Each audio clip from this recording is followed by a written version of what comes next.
the roll call and shut everybody out. Yeah.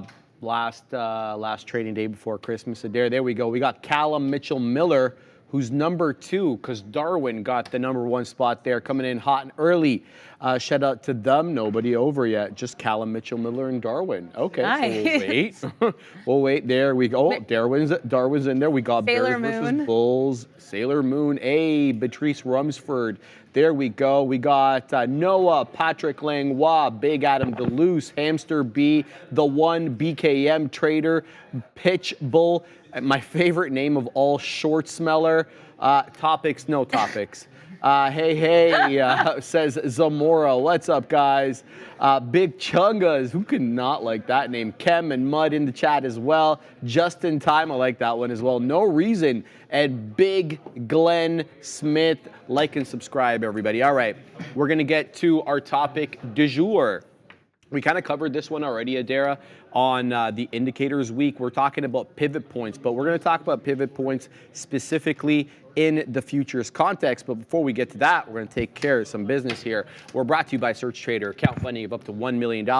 Keep up to 90% of the profit. Enjoy relaxed trading rules with an 8% max trailing drawdown on all new accounts. Shout out to the folks there at Search Trader. Okay, so let's get to it, right to it. You can just stay on the charts, baby, okay? Because all I have to say today is going to be based upon what these charts are showing. Now, we're going to talk about pivot points again, just briefly to surmise what they are. But if you were here on a previous lesson, you know exactly how they work. And now we're going to be talking about them in the context of futures trading, all right?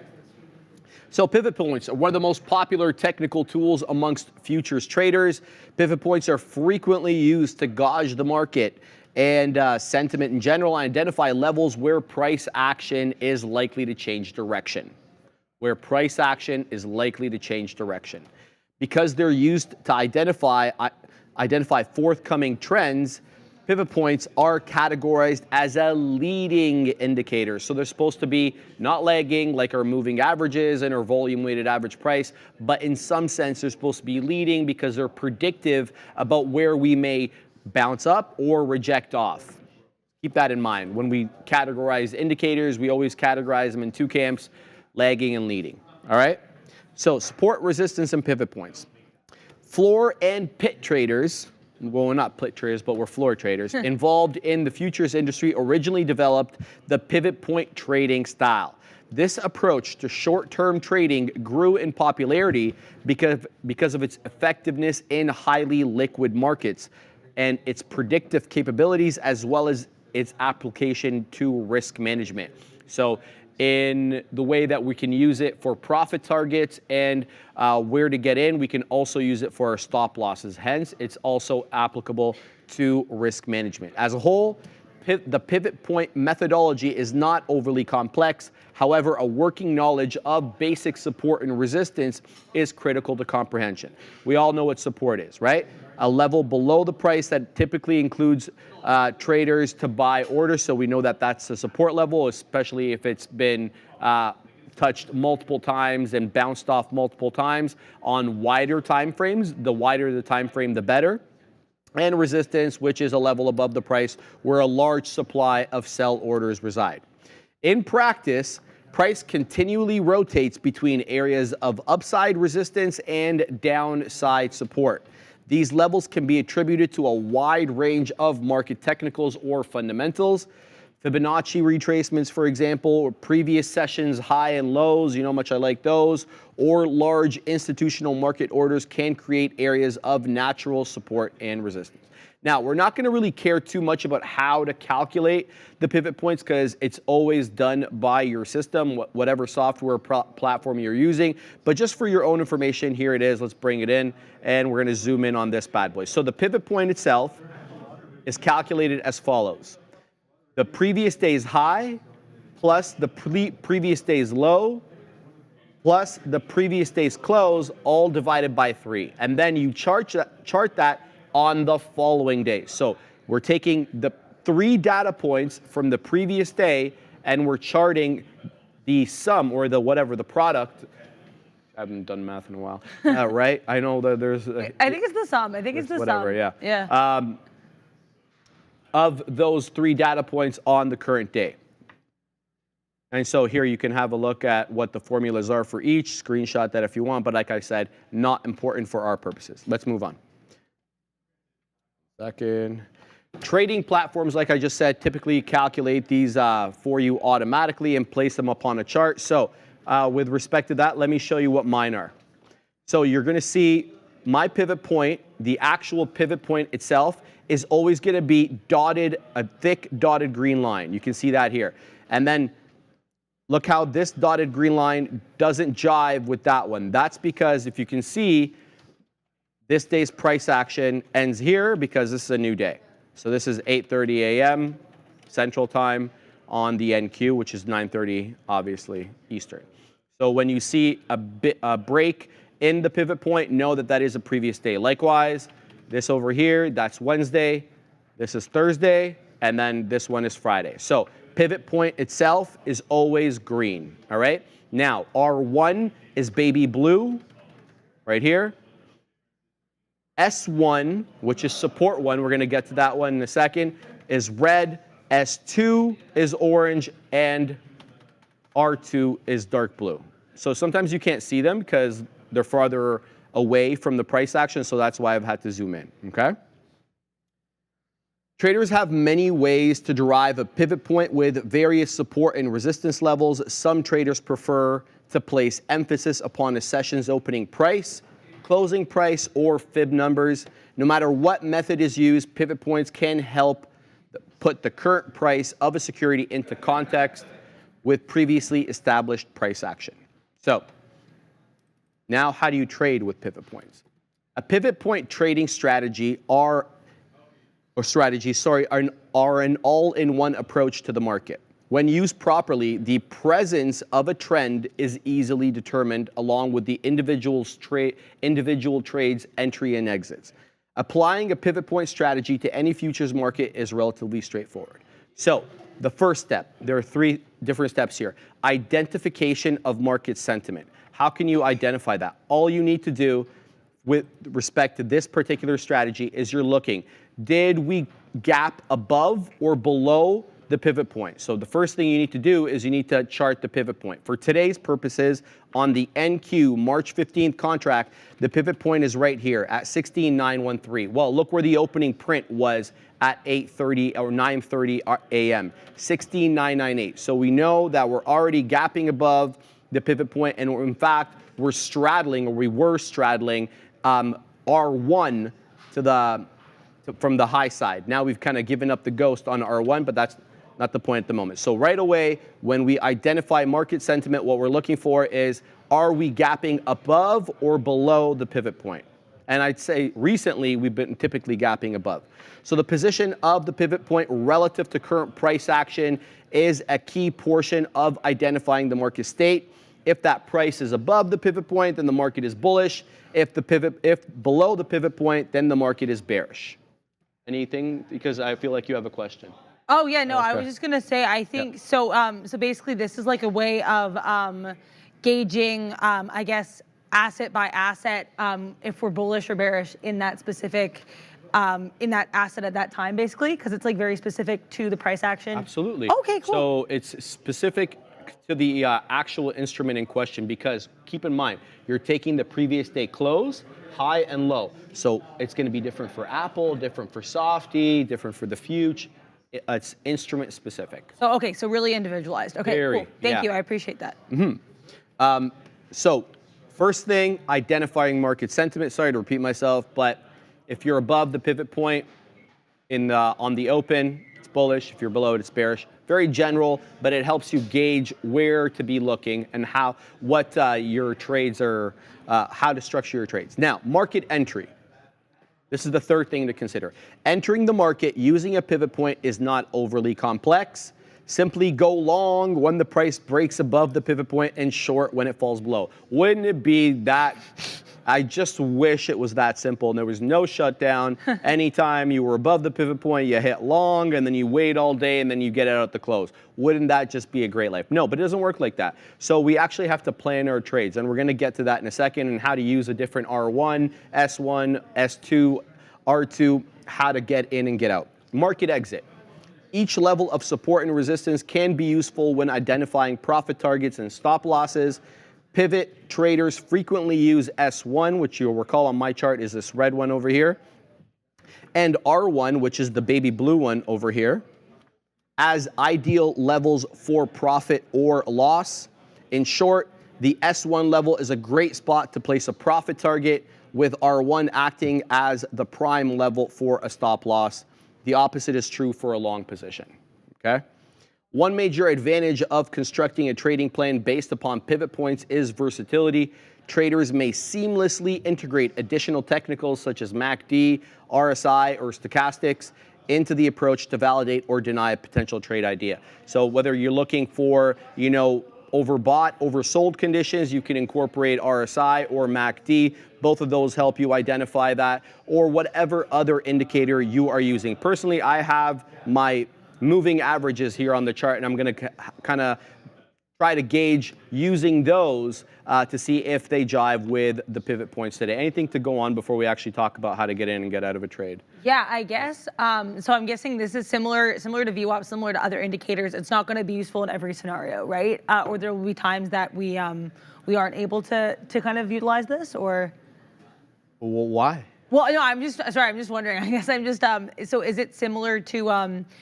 I guess is it okay? Let me step back a little bit. Yeah. Is this because you know with certain indicators it's like they're not always going to be in play. Is this indicator? I guess. See. Do you see like, what I asked? Like really no poorly, moving averages during consolidative markets type thing, or stochastic, or oscillators during trending markets. I see what you're saying. Yes, right. Worded it poorly. No, there's no such restriction on this. It's basically a form of support and resistance, and that's always valid. Yeah. Oh, okay. Support and resistance, always one of those ones we're looking at. Okay. So let's look at. I've got two up at the moment. I've got the NQ up on the left, the ES up on the right, and chart guys. And the reason we're going to look at this is because basically they've been moving in tandem. Obviously, this is not the case every day, but lately they've been very, very similar.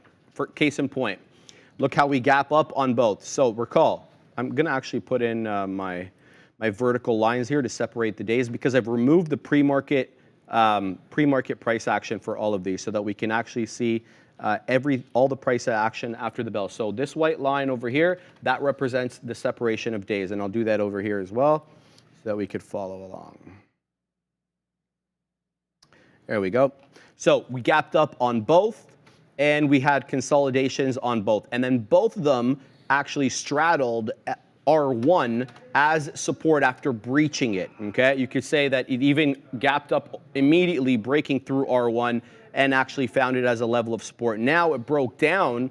I'm talking about the NQ over here below R1. Same thing with the ES, both of them coming into important levels because we're right at that 17,000 for the NQ, and we're above 4,800 on the ES. So you can kind of gauge those both as possible support and resistance areas as well. And then we also know from our week on gaps where we're looking for that gap to be filled, even if it's momentarily filled. So in this particular case, look at the high close from yesterday. 16,964 or 965, pardon me, was the high that we kind of got to yesterday near the close there. Well, look at this.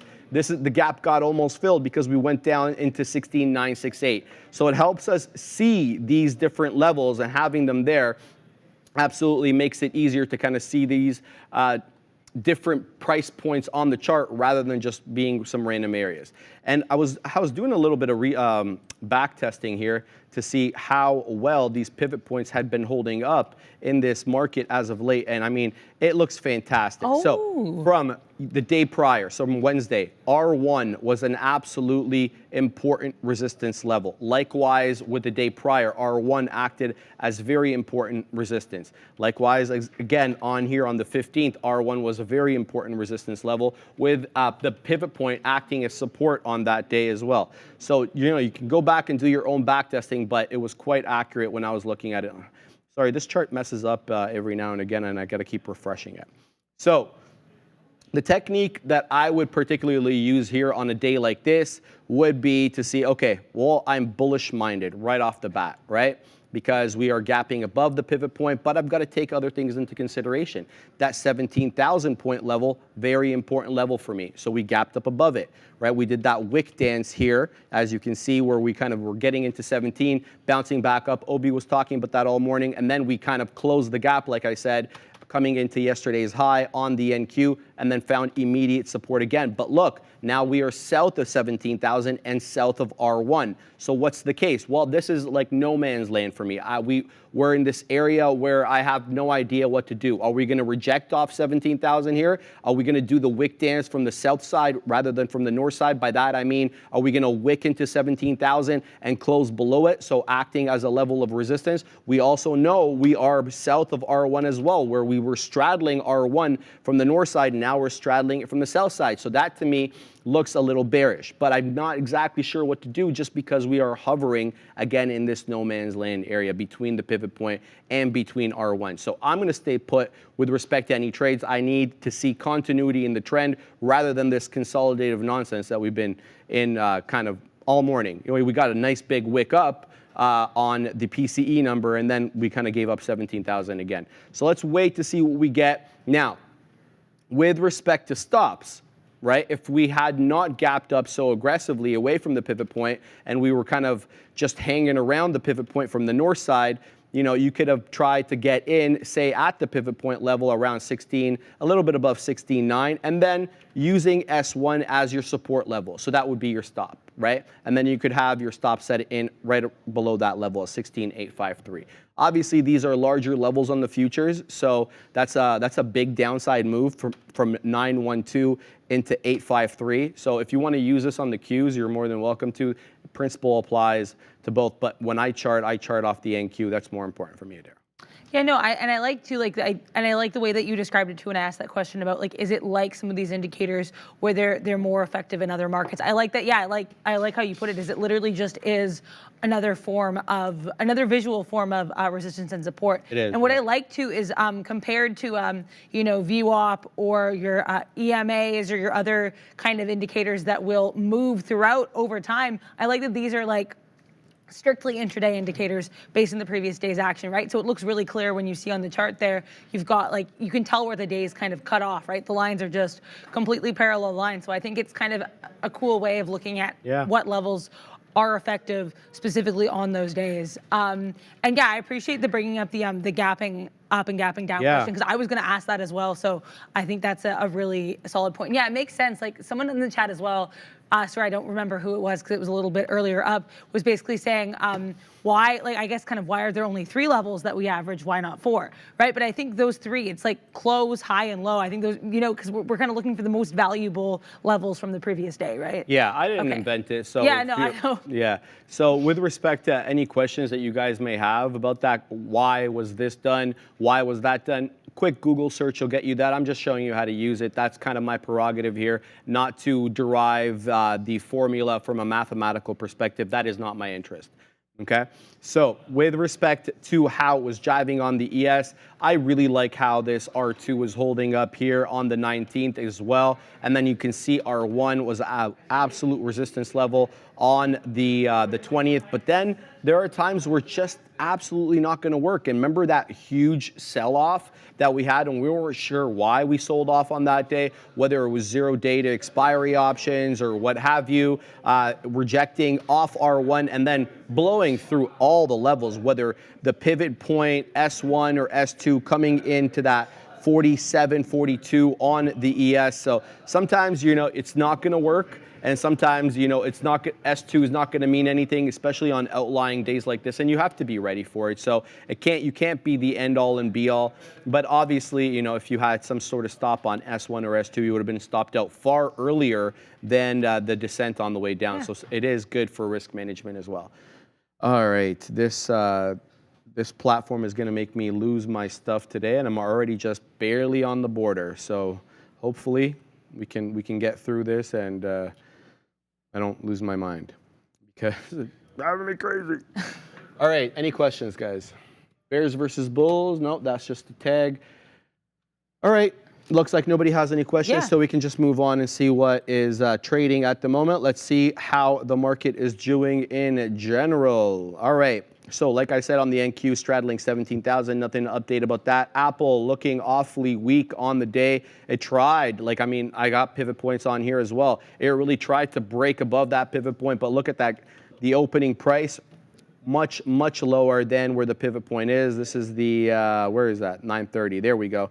We gapped down right away at 930 there, right below the pivot point. So you should have been looking bearish on Apple on the day. And then you saw another bearish indicator, this double top off that 195 and a quarter, 195 and a third. And we've been making lower lows and lower highs on Apple all day, looking for this level of support that we got into yesterday, that 193 and a quarter. If it makes its way down there, I'm definitely going to be interested.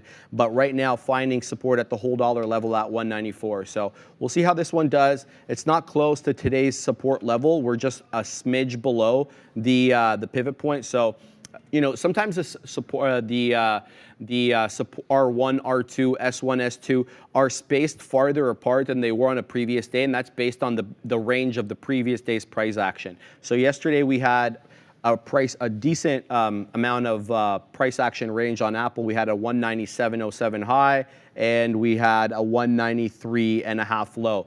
So that gives us a decent amount of range, and because of that, the pivot point in R1 and S1 are all spaced apart, Adara. Yeah, what I think is interesting too on that pivot point chart as well, I like that if we're going to kind of use these crossovers, pivot points as places to enter and exit a trade, I think when we kind of broke above that resistance here at the bottom on that Apple chart was, I think, really interesting, because that was, yeah, sorry, just here. I like how, you know, if you wanted to like get out of the trade, you could have used this as a stop loss if you're in a long, but then when we broke above it, it became really strong off of that, right? And so it rejected it. Look how often it kept rejecting it. So even though it broke below S1, first of all, it bounced off it over here. Yeah, oh, that's true too, okay. Right? And then once it broke down, it started using, well, support becomes resistance and resistance becomes support. It straddled it, and then we got a nice move up into the aftermarket, in the closing print there yesterday, around before 4 o'clock. We kind of rallied, didn't we? Yeah. Yeah. So yeah, sorry guys, I know you guys were trying to tag me, and no one was able to tag me, so I just put a test thing in the chat. So if you want to tag me with any questions, just throw that in there now. But yeah, Apple looking good, but really the one that I've had my eye on the majority of the morning has been Microsoft, and because this one gapped above the pivot point very clearly here and rallied into R1 and has been rejecting off R1 all morning. We wicked above it, but look at all the closing prints just south of that 375, and it's great when R1 or whatever resistance level and the whole dollar level also jive, that $75 level, because increments of 25 to me even more important. So looks like we're getting that resistance on Softy right now at 375 until otherwise stated. We don't have any closing prints actually on the 5-minute chart north of that R1. So we'll see how this one jives the rest of the day, but Softy looking awfully good, not just because of the percentage up 0.3, but the chart pattern, it looks fantastic. Looks better than most of these guys. Yeah, well, it's cool too how like previous levels, like you know what we're talking about with pivot points that come from the previous day's levels, they can really like form that resistance. Like I was stunned looking at R1, how closely Microsoft was holding that, how much it kept kind of wicking above and then filling that level. So I think it really is an example of showing these levels in action. So yeah, I appreciate you kind of going over that, because at first too I was thinking like, well, you know, like what if we kind of gap up or down, right? Yeah. That was my first big question with these, like how can the previous day's levels kind of hold? But it's interesting to see that they really can. I mean, obviously not always, no indicator is perfect, but it does kind of form a really nice built-in support resistance. So you don't really like, you at least intraday as well, right? Because you can look at previous, like on the daily charts, past support and resistance, but I do like that there is that hyper-specific support and resistance intraday from the previous day levels. Yeah, someone just pointing out that Meta is actually doing that as well. So here's what Meta's doing. Meta's straddling R1 and the pivot point level. So we're getting multiple wicks. Please come to the chart. We're getting multiple wicks off that 353 area, which is where the pivot point is, calculated based on data from yesterday, and then we're rejecting 357, that 356 and 3/4, which also happens to be R1. So Meta in a bit of a range right now. What I really want to see is, does it give up the ghost on R1? I mean, sorry, the pivot point, which is green. So if Meta continues to make a move down and closes below the pivot point, then it's already down 0.25% on the day, and this might be an interesting trade. But so far, it's holding it as support. So your bias here still has to be to the long side on Meta, even though it's down 0.25% on the day. So we'll see what Meta does, but it's been interesting. Meta's been strong lately as well. you're just seeing so much confluence between some of these indicators and pivot points today. Case in point, Google, it flies up, it gaps up, above the pivot point, and then look, it's so strong on the day relative to everything else, up 0.46, almost half a percentage point. It gets to R2. We didn't see any of the other Mag 7 names touch R2 today. Most of them, if any, are touching R1, but Google definitely finding that resistance at R2 here at that $1.42 or 141, technically 99, and now doing a little bit of a now new support coming in possibly at R1. So Google really respecting these pivot points, something that I've incorporated into my charts on a permanent basis now, and going to try to be using these every day and get more acclimated with it. Bitcoin trader, is there a Trader TV Xmas party tonight? Sadly, no. I did ask about Trader TV Xmas party a little while ago, but we don't do that around here, so no. Be doing my own. The Boring Man, meta reversing after getting to 357, but looks quite strong. Yeah, I just finished talking about that. Good call on that, and did reject off the R1 at 357, which is R1's a little bit below 357 here on META, but in general, that area. Comp SRX1, Sharif, I used to wear shirts like that to the office on some Fridays, country style. Oh, thanks, man. Trying to change up my style a little bit. Noah, question about biopharma stocks that get FDA approval for trials and do a small rip. Historically, do they tend to keep going or growing from there, or are they hit or miss? Watching SNTI. Look, I don't want to speak, and just make sweeping statements about things, but in general, these pharma stocks are high risk, high reward, because once you really get one that stakes and it has a good clinical 3 trial and even gets to market, I mean, you're looking at multiple 100-time multiples to the upside. But I've seen a lot of these ones go to almost zero, so really hard to kind of gauge that. With respect to SNTI, let's have a look at that. If you could come to the chart, SNTI, there we go. Let's have a look at what this one has been doing on a daily basis.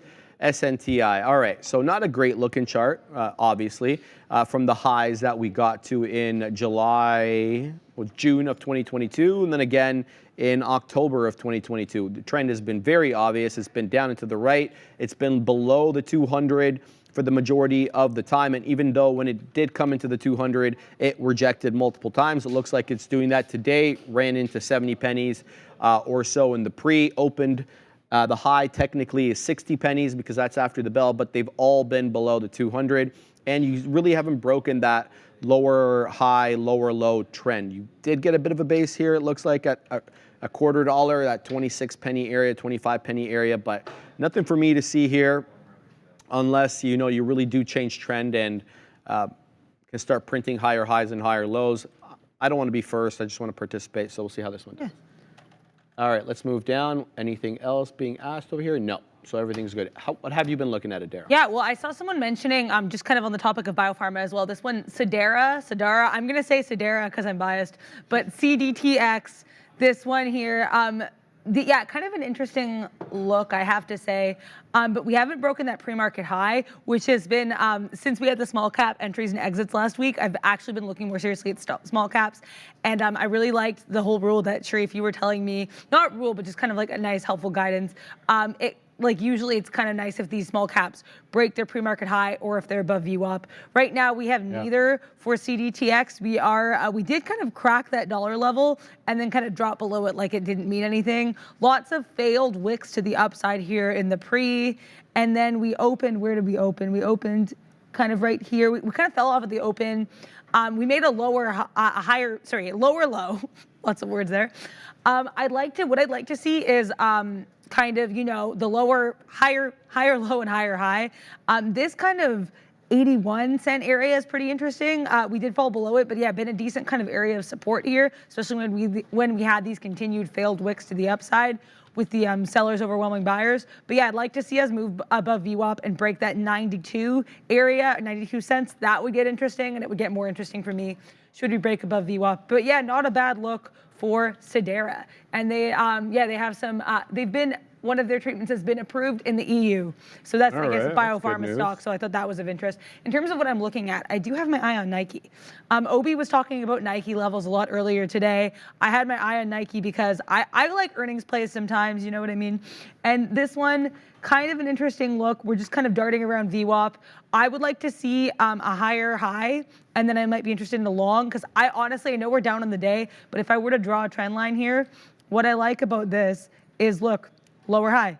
I mean, higher low, higher low, higher low. I keep saying them in the wrong order. That's fine. But so if we see another higher high, could be interested for a long. I'd like to see kind of what we do around that 110, because that's kind of an interesting area for me. That would be almost that higher high. But yeah, keeping an eye on Nike, but not putting the shoes on quite just yet. I also want to look at Foot Locker because, you know, Nike sympathy plays.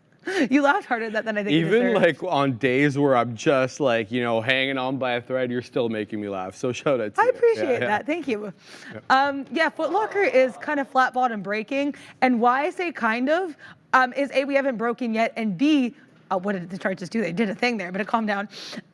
We are down on the day, but we did have like this interesting spike upward right when we opened, but we're still down on the day. So yeah, I don't know if this would then be considered a descending wedge. We're still down 5%, so I would say maybe. We'd also have to actually fully have the descent of the wedge for me to say that. But yeah, Foot Locker might be interesting for a short. Nike might be interesting for me for a long. I like sympathy plays. I like earnings. Yeah, that's cool. I like that. Thank you. Sympathy plays are often, you know, especially if you catch the right one, they're not as volatile and you can get it a little bit better. Pole, everybody's yelling about Pole. I see that, guys. Multiple day runner. It's up 50%, really getting going here. It's already halted twice. One was a 10-minute halt. One was a 5-minute halt. You have a high a day right now at $6.37. The low is $3.70. This one is flying to the high side.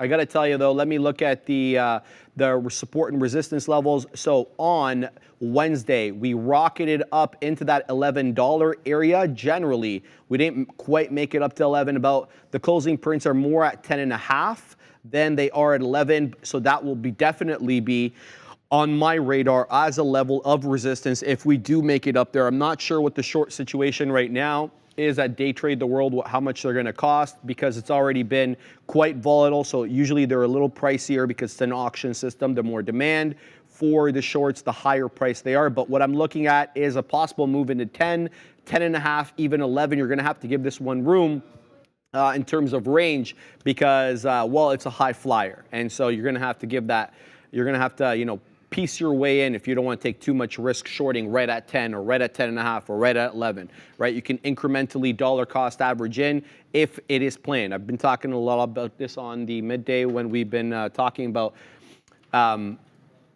mitigating risk and trying to enforce your trading plan.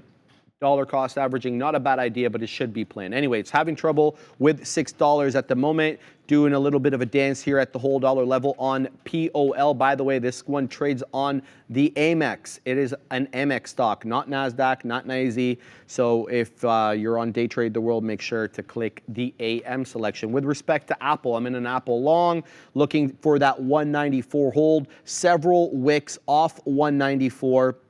This is a bit of a mean reversion trade here back into possibly that 195, 194.75 area. Yesterday we closed out at 194 2/3. So if we can get a little bit of a bounce here on AAPL, we're gonna have to see what kind of range we get. Already nicely in the money on this one, but you know, small size. Let's see if we can get a bounce buck here on Apple. The whole point is to take this 194 hold. That's my trade plan here, and already my stop is below that 194. For breaks 194, I'll be getting out.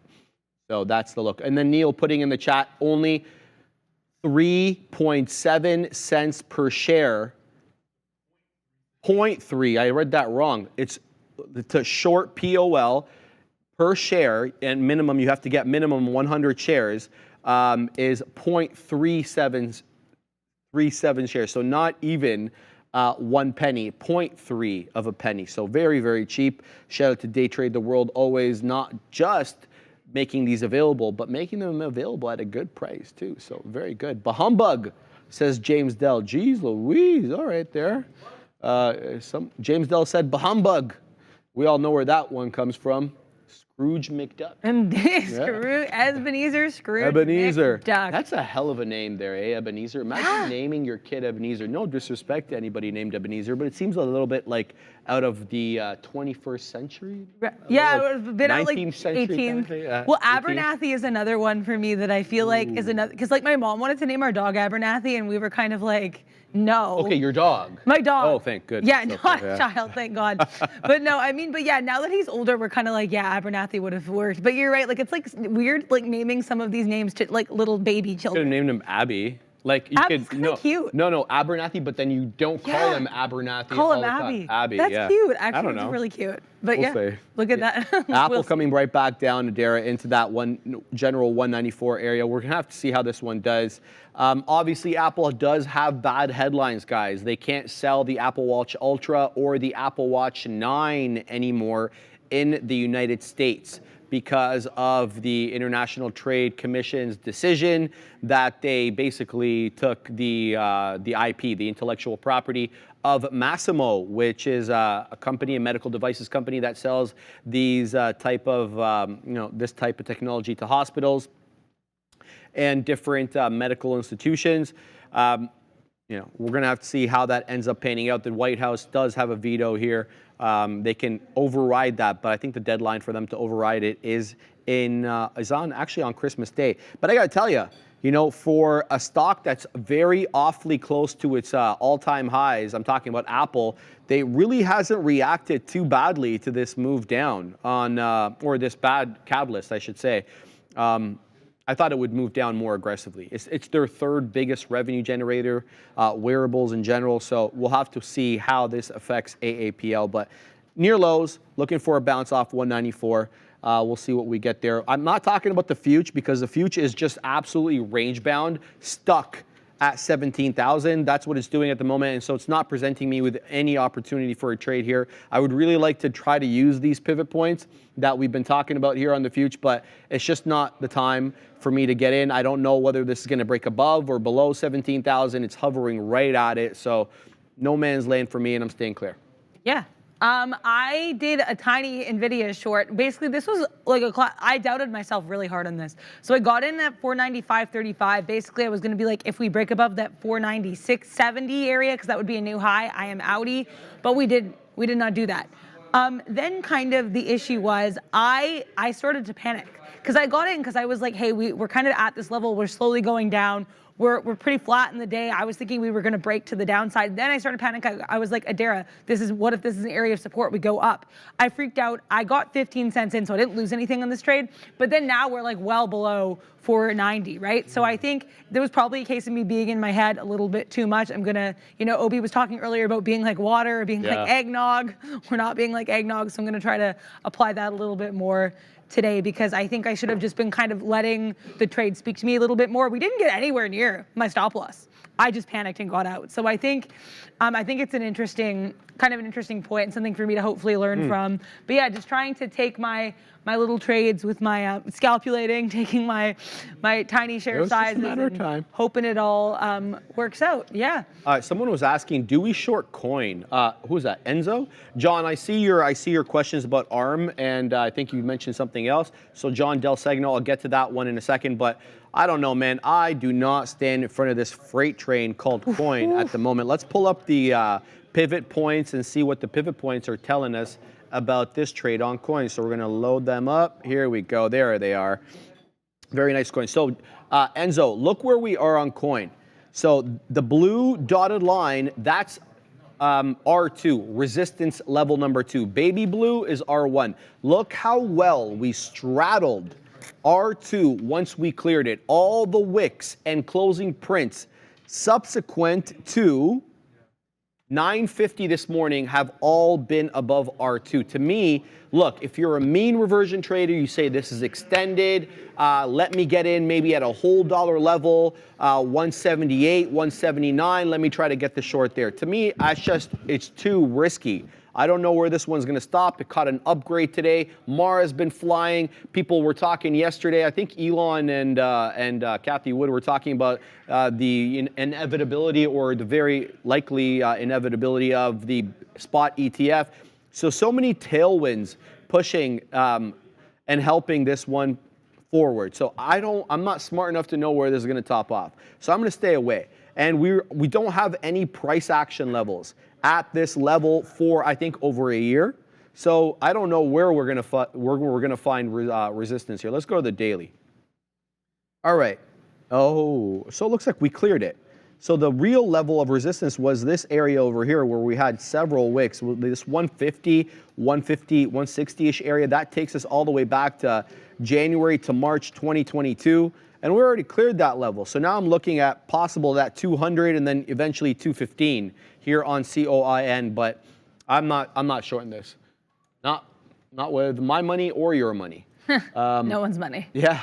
What's up, Diamond Realty of Miami? CAN looks like it's going to flush. CAN. Let's have a look at CAN. This one I feel like has been running the last couple days. I haven't looked at it today, but I know I am always like seeing it do things. It's doing the same thing here. It's at R2 and it's straddling R2 to the high side, which also happens to be just a smidge above 3. So number one, it was rejecting off R2 when it got to R2. Now that it's cleared R2, it's trying to hold R2 from the top side.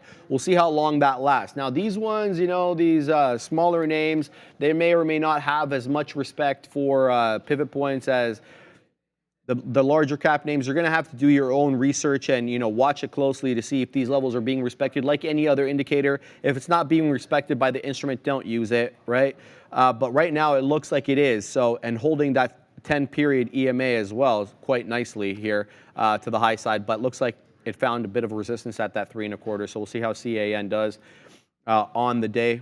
But I'm gonna probably very much be looking at the large caps today, as we did do that 17,000 rejection. Remember, I wasn't sure exactly what we'd be doing here on the future. It looks like 17,000 is giving up the ghost, at least for now. So where are our support and resistance levels? Well, pivot point is so far away from where we are. Pivot point takes us essentially down to 16.9. So if we're going to use pivot points here as support and resistance, it's going to be a little bit far. So what other options do we have? Well, we have yesterday's closing print, right? The close yesterday was 16.956. So essentially 16.95. So if we make our way down into this level, 16.95, 16.950, I'll definitely be interested to see how it trades at that level. Whether it slows down, we can get a little bit of a bounce off that level or what. But the pivot point as our next level of support, too far away from the current price action to use in any meaningful way there. Yeah, well, what I think is interesting too about the pivot point that I was just kind of thinking of when you were talking through that Coinbase example is what I like is one thing that I've learned that like you talk a lot about that I really appreciate is how support can become resistance, and I think that's really visualized with these pivot points. I think especially with Coinbase, when you break above R2, what more resistance do you have? Well, no, R2 becomes your support now, which I think is really cool. Exactly. I think it's really neat. It's a visualization of that concept. It really does help. But as much as I do love it, as much as I am weary of trying rely on it too much, Oh, okay. Yeah, so that's just, it's because it's like this, it's this fear that if you rely on an indicator too much and then you end up sizing in heavily because it's been working for you well in the past, and then you take that one trade that wipes out all the winners. So that's kind of my fear with relying too much on one particular indicator. That's why we always talk about looking for confluence between this indicator and others. Now, what do you want to use? MACD, you want to use RSI, whatever you want to use. I've chosen to use moving averages. Look for confluence between the two, and volume. Always volume. Look for volume on breakouts. Yeah. What are we talking about here in the chat? Anything being discussed? Nimit, Sharif, do you guys look at Mullen? Just a troll stock to discuss. Does amazing nonsense in my portfolio anyways. Haha. Well, I know Neil loves Mullen. Neil, did you trade Mullen today? He said he should have, but he didn't. So yeah, we'll have a look at Mullen. Bring it up. MULN, and we're going to use pivot points on this one as well because that's the theme. Ooh, okay, so what do we do here? Right away, we gap down below the pivot point, so you should be thinking bearish. And, well, that would have worked for you if you had been of that mindset. What's going on here?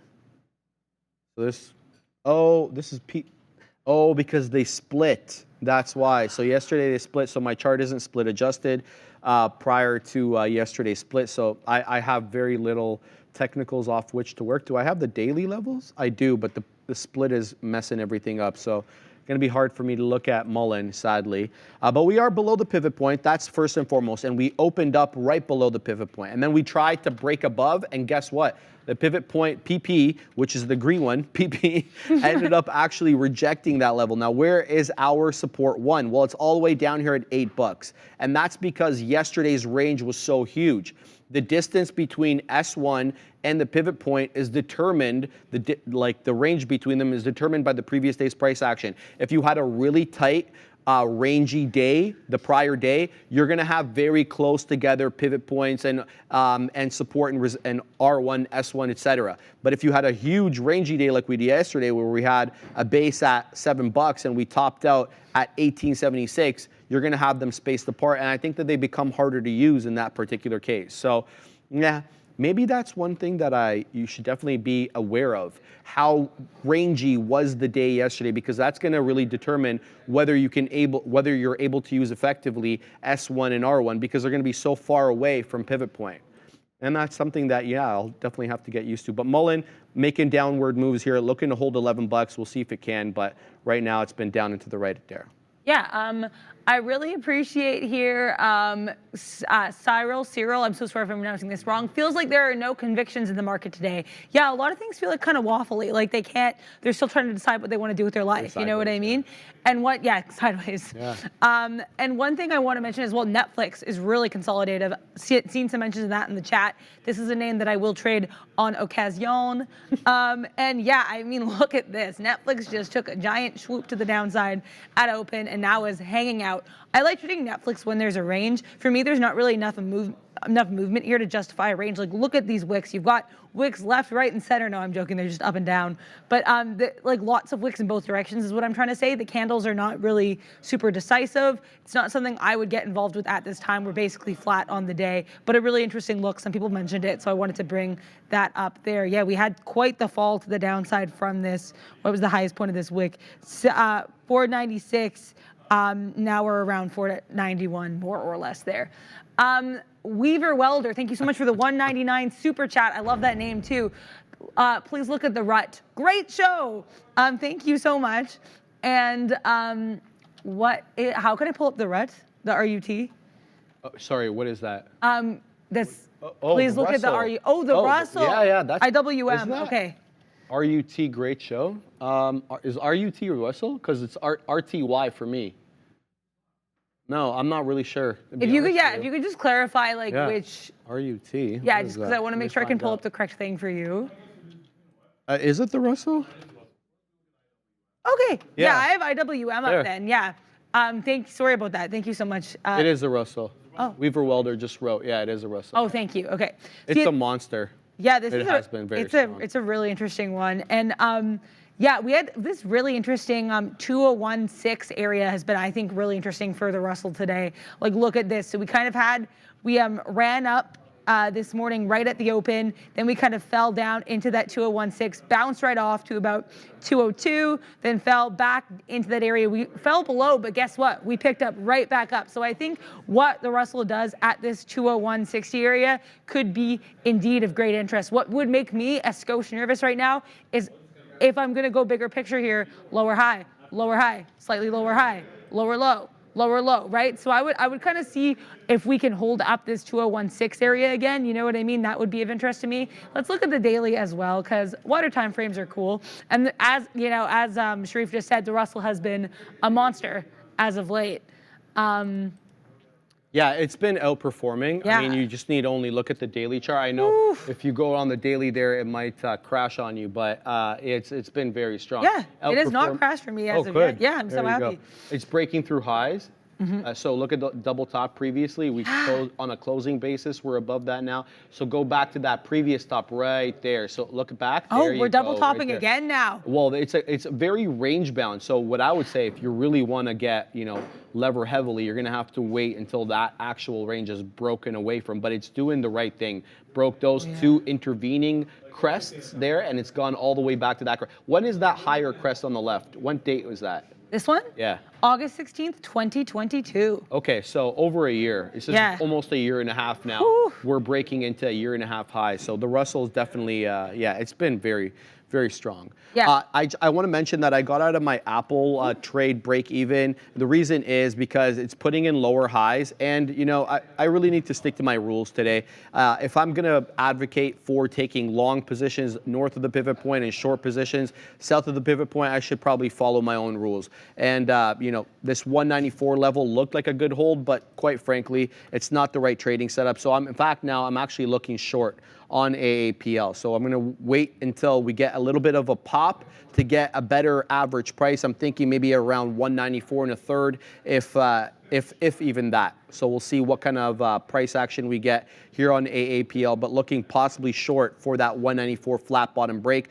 We've been bouncing off 194 I don't know how many times, and the reason I like that as well, not just because it open below the pivot point, but because the NQ is now below 17,000 on a closing basis, and it's doing the wick dance from the south side of 17,000. So I'm looking for a flat bottom break here on AAPL. Nice move down. So we're gonna try to work a short entry into Apple at the moment. Big Kyle Pradette, Merry Christmas to you and the crew. My Christmas wish came through with several nice shorts today. Can I get a ho, ho, ho and dump it? Yes, I don't have the downward price action animation, but sorry, I'll hit the bank for you, Big Kyle Pradette. There you go. Yeah, absolutely. So let's go ahead here and set up some nice entries on Apple. We're gonna dollar cost average into this one, looking for that 194.35. If we can get something in and around that level, that would just be aces, and get in a better short position than the one we've currently got into at the moment. I'll set up some orders and I'll send it back to you. Yeah, for sure. So yeah, I might have been speaking to you earlier on Netflix. I have Netflix on my side chart almost always, and now it looks like we just broke above VWAP. The thing that's still stopping me from getting involved is this lack of volume here, much like Eli Lilly, which I haven't checked on in a while. I'm going to check on that after this. But this one, like 660,000, the volume is not always with us here. But yeah, this one I would like to see. It'd be interesting to see what we do at 493. And I say that because that's where we had a little bit of consolidation earlier. Then we're going to get to kind of those pre-market levels of 490, 450, and then eventually that 496 that we just kind of wicked at, didn't close at that area. But yeah, this one could be interesting, kind of doing a roundy face with little jagged teeth here. And I say that because it's not perfectly round. But yeah, so I mean, I would need more volume though for myself to get involved, but I'm going to keep it up on my side chart because I like looking at it longingly and seeing what it's doing. Also, Eli Lilly, because I haven't looked at this name in a couple days, which for me is kind of blasphemous.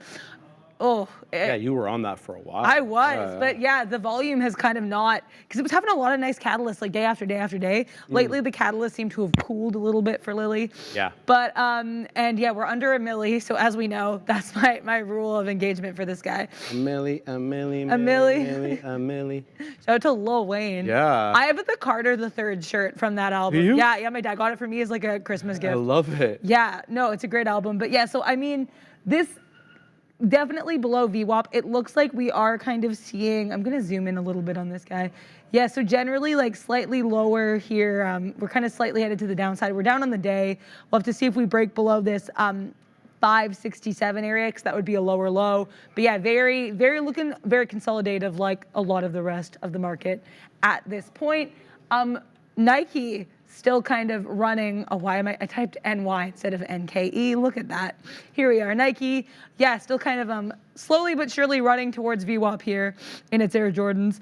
I would like to see what we do at 110.15. If we break above that, I might scalp this long until this 110.65 area. That'd be about a 50 cents, and then we might keep a piece for the dream. Shout out to Sharif, and see how much higher we go. But yeah, definitely keeping my eye on Nike, and then Foot Locker also still eyeing longingly. Yeah, my mega caps I've been staying away from a little bit just because I'm trying to wait for a better sense of direction. But yeah, Foot Locker looks closer and closer to a potential. Someone was mentioning in the chat, flat-footed break. Oh, wow. So I like that. So I might maybe a flat-footed, flat-bottom break. Either way. I'm a little offended by that one. I'm not gonna lie. Oh. Yeah. Oh yeah, I'm too tired for sarcasm right now. I'm so sorry. No, but yeah, how dare you offend the flat bottom break? No, flat bottom break, baby. Yeah.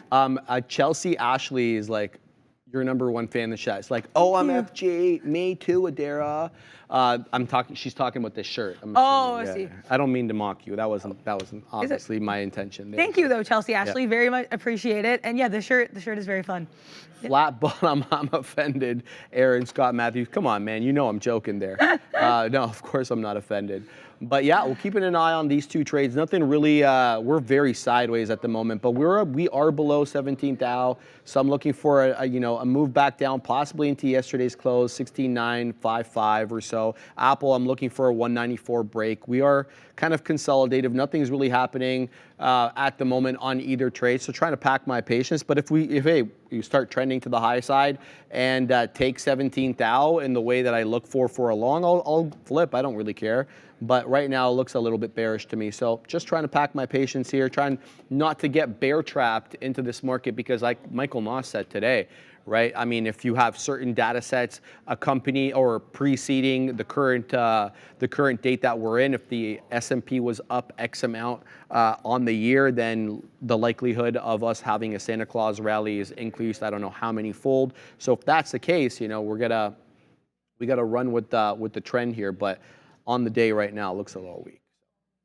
Any questions with respect to anything you want us to have a look at? Any stocks? Throw them in the chat for Adara and I.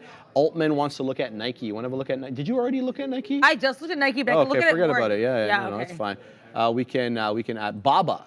Nico Navarez wants to look at Baba. Baba. Let's look at Baba. But yeah, so Ooh, this is a fun one to analyze for me because look at this. Okay, I'm getting all nerdy here. So we have like kind of, we're sort of seeing a bit of a consolidative top here around this 75.42. Look at this movement. We also, that 75.50, so it's not exactly a flat top, and I don't want to say it's an ascending wedge either because A, we're down on the day, and B, we don't really have higher lows. We had a higher low and then we had a lower low. So I think this one, Baba is still deciding what it wants to be when it grows up. Right. But I think this decisive break above this 75, 30, 75, 50, 60 area, and I say that because it kind of is rangy around here. I think that would be interesting. But yeah, consolidative Baba certainly is. I want to look at the daily on this just because the daily of Alibaba can sometimes be, a really, we're trying to pick up a little bit because I know this one was in kind of the downward move trend for a while. Not to say that this has been a super optimistic look, but the last couple of days, a little bit to the upside here. Kind of breaking out of that kind of a saddening downward trend.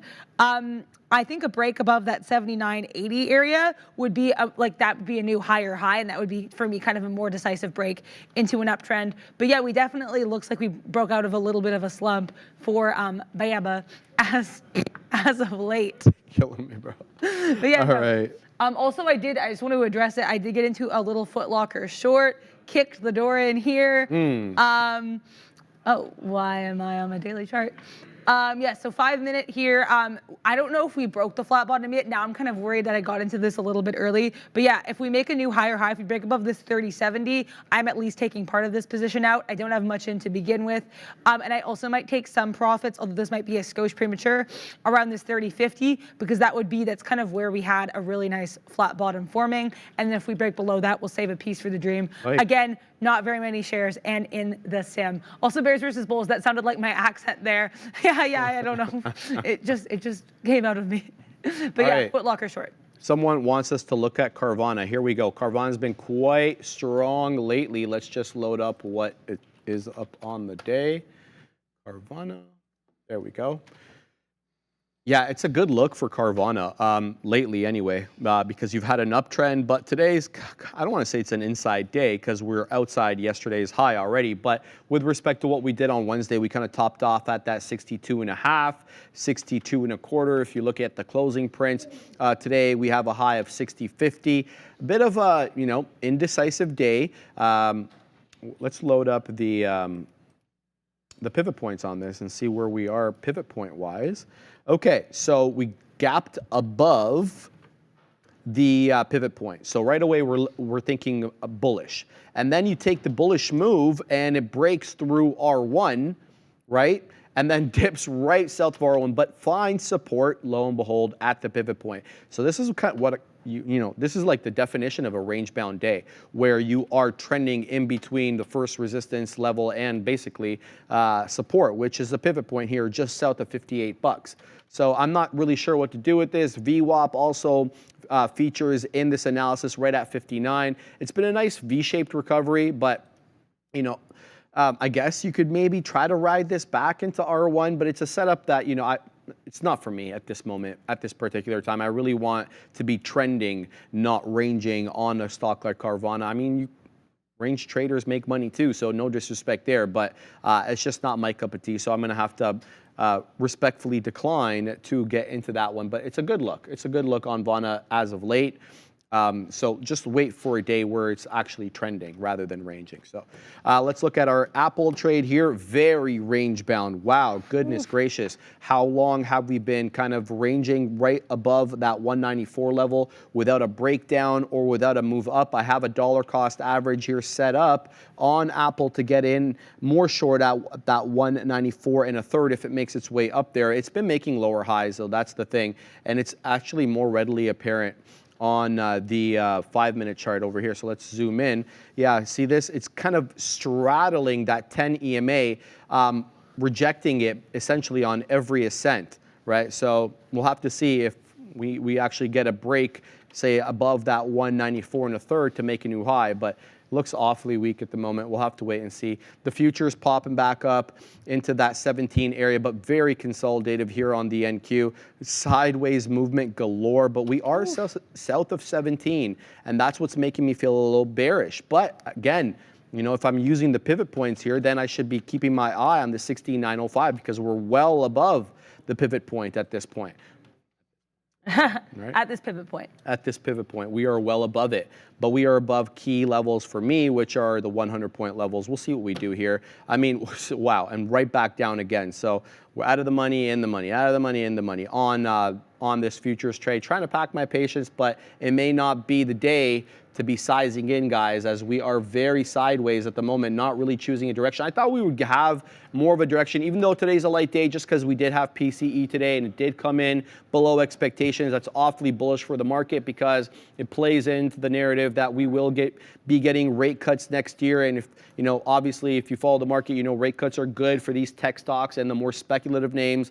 That's why you see the Russell up 1% today, whereas the NQ and the ES are up 0.21 and 0.26 respectively. So the Russell obviously benefits more from lower interest rates, as these are smaller companies that in order to grow, they got to go into and borrow money, and if borrowing money at higher rates hurts their margins, right? So whereas that's not really applicable to the large cap names who have huge cash balance sheets. So that is the look there.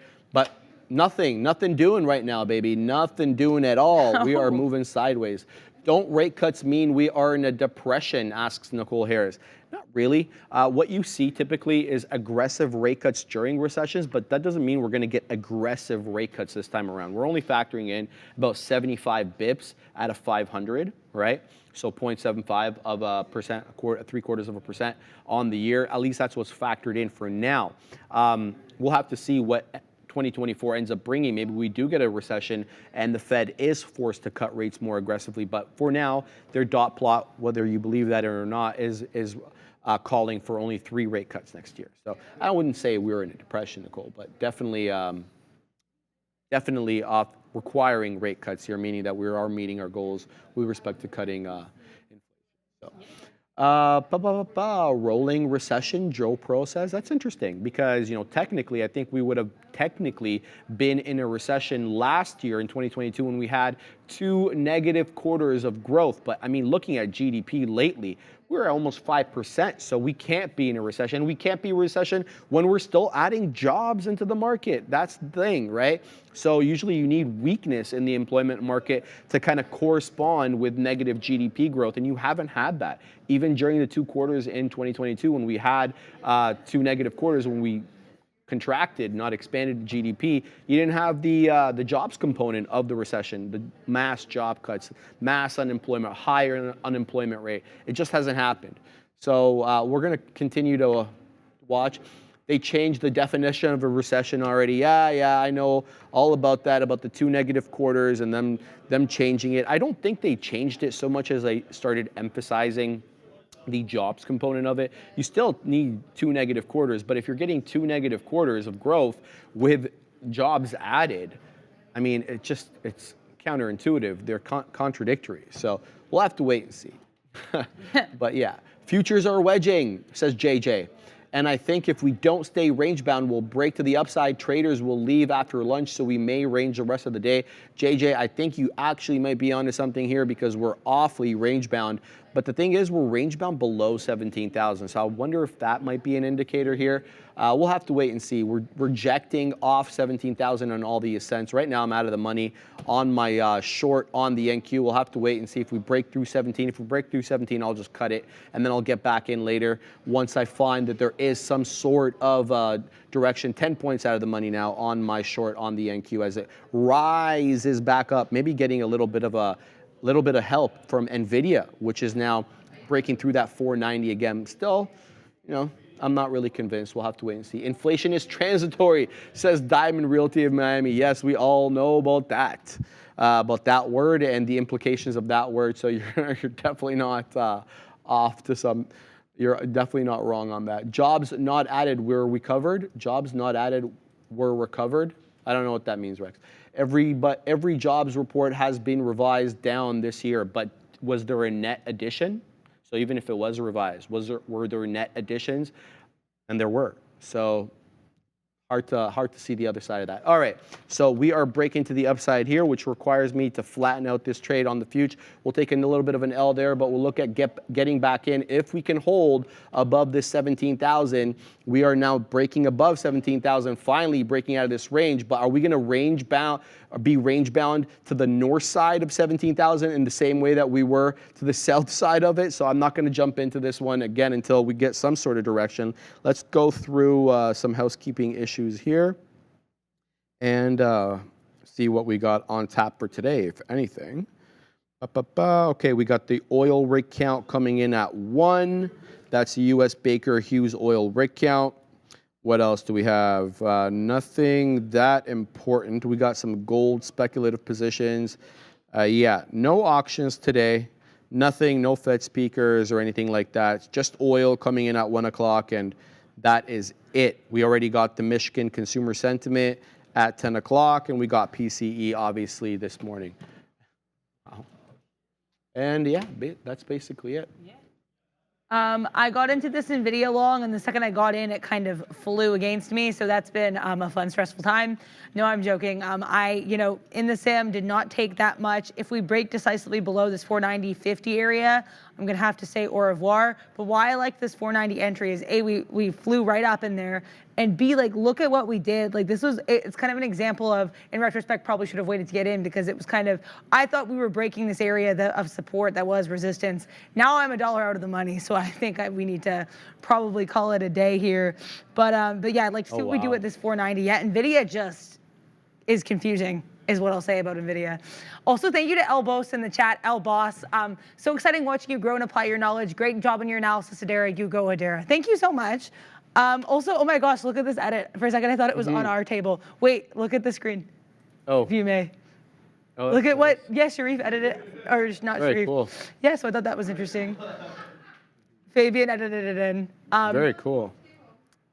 Oh, it's on, yeah, that's what it, why it's, oh, that's crazy. Okay, yeah, what a time. Sorry, I cannot English right now, apparently. But yeah, NVIDIA is really confusing to me. I'm gonna wait to see if we break 490 because it seems like we don't want to quite yet.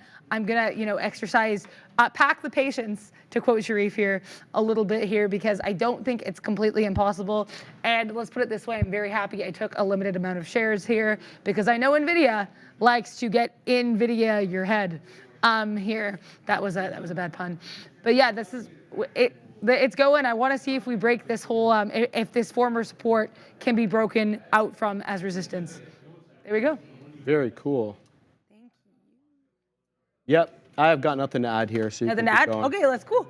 So I got out of my Foot Locker short, although now we're coming back into my point of entry. Why did I get out of my Foot Locker short? You may ask, or maybe you didn't, but I'll tell you.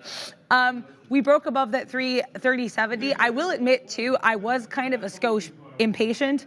I was kind of just ready to get out of this because, like I said, I'm more comfortable when I'm in and out of these trades pretty quickly, and Foot Locker was not running very fast, I'll put it that way. It was taking time tying its shoes and getting out the door. So I said, you know what, I'm gonna get out of the trade. Yeah, this 30.55 area does not want to break down quite yet. Also, thank you to Noah and Eddie R. Yeah, I'm gonna keep making puns. I appreciate that. But yeah, so I mean, also, yeah, NVIDIA's still falling here a little bit. I would just like it to decide if it wants to stay above 490, which is why I haven't left this yet. But the more I look at it, the more I am quaking in my boots. I'll put it that way, yeah. Very cool, very cool. Oh God, bye NVIDIA. Can't need to get out of this trade. So Apple coming back down into that 194 area again. Looks like maybe we find some support here again. Looks like it's, I don't know. I feel like there's going to be a flat bottom break on this Apple just because we keep moving lower and lower. All the lower highs coming in. The closing prints are all getting lower and lower, straddling this 10 EMA from the downside. So looking for a move down on Apple, whether or not we get, I mean, my long-term account doesn't want this 194 break, obviously, because I'm in a swing trade on this one.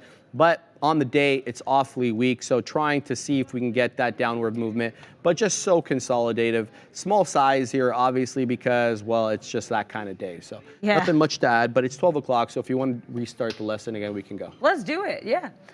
So we are talking about pivot points in futures trading. So we've talked about pivot points just, you know, a little bit more conceptually, but what I thought was really cool is earlier today, yeah, Sharif took us through actually using these pivot points in trade, specifically with futures. And so because the futures market is such a fast-paced environment, you know, requires discipline and insight, much like all trading, in order to successfully navigate, in order to achieve a winning perspective. I like that wordplay here, that word choice. Traders commonly will incorporate aspects of both fundamental and technical analysis into their trading strategy. And in particular, pivot points are used for trading futures and commodities, but we're going to be talking about futures, as is the theme of the week. So pivot points are one of the most popular technical tools among futures traders. They are frequently used to gauge market sentiment and identify levels where price action is likely to change direction. Hence why they're called pivot points, right? So because they're used to identify forthcoming trends, they're actually categorized as a leading indicator, but they do rely on past information. So that's kind of funky.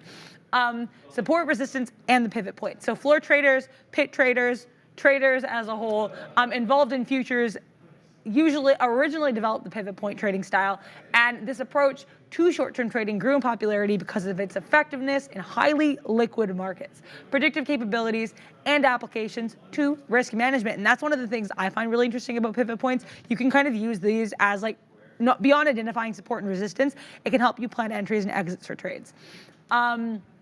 So as a whole, the pivot point methodology is not super complex, but a working knowledge of support and resistance is really key, because those are the two main things we're going to be yapping about here with pivot points. So support, which is basically a level below price that typically induces traders to enter buy orders, and the resistance is a level above price where a large supply of sell orders reside, and you can also use these as stop losses and profit takers as well.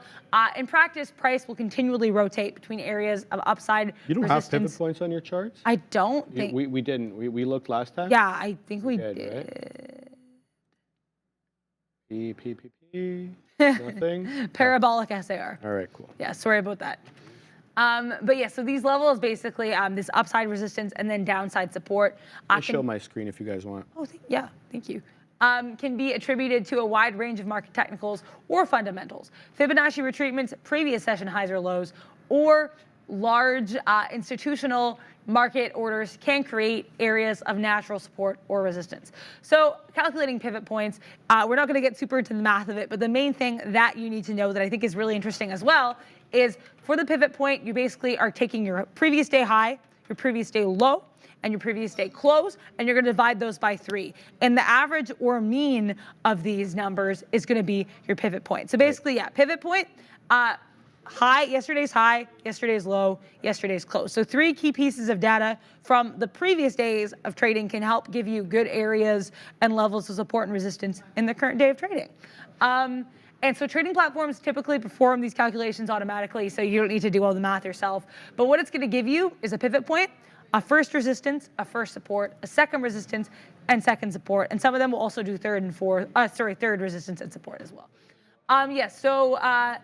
Traders have many ways to derive a pivot point, or PP, with various support and resistance levels. Some traders prefer to put emphasis on a session's opening price, closing price, or Fibonacci numbers. So you can use, obviously, as we're always saying, it's definitely worth it to look at other indicators and see how they're all interacting. Don't put all your eggs in one indicator basket, if you will. But yeah, no matter what method is used, pivot points can help put the current price of a security or asset, or future in this case, in context with previously established price action, which is why I think the previous day action is so interesting. Right. Pivot point trading strategies are an all-in-one approach to the market. So when they're used properly, the presence of a trend is easily determined along with an individual's trade, exit, and entry prices. And this is what I was talking about earlier as well, where you can actually kind of use these pivot points as maybe profit takers. Yes. So even on the ES, if we go to, I think that would be Wednesday. You can show the chart, please? Yeah, sorry. So if you look at Wednesday on the ES, this top line would have maybe been a nice kind of point to put like your profit taker. You know what I mean? Because that was where we were kind of seeing the height of the action. And then before we had that big sell-off, maybe you put a stop loss right here. Do you know what I mean? So then you can kind of get out if you were long. And so basically the point I'm trying to make is it's good for entries and exit, but it's also really nice for profit taking and absolutely. securing the bag, if you will, through stop losses and beak wetters or profit takers. Yes. This is kind of how you go about applying a pivot point strategy to a futures market. So identify market sentiment. So the position of the price point relative to current action is a really important portion of identifying the market state. So if the price, especially if we're talking about gapping up, right? If the price gaps up we're above, the PP, the pivot point, then the market is bullish. If it gaps below the price point, or the pivot point, then we're seeing a bit more bearish action, which is why I think it's so interesting that we're using previous price action, right? We're using the previous day's high, low, and close. So that tells us, are we working above yesterday's areas, or are we working below? And that's kind of immediately and one thing to point out is the range between them, right? So look at the range here. This is Wednesday's price action over here, all right? So let me put in the vertical line so you guys can see this as well. So between this line right here and this line right here, that's Wednesday's price action. So because we had such a monster range on Wednesday, 48.29 or 48.30 to the high side, and then to the low side, we got 47.43. So a lot of range there, okay? Almost 100 points worth of range, 90 some odd points worth of range.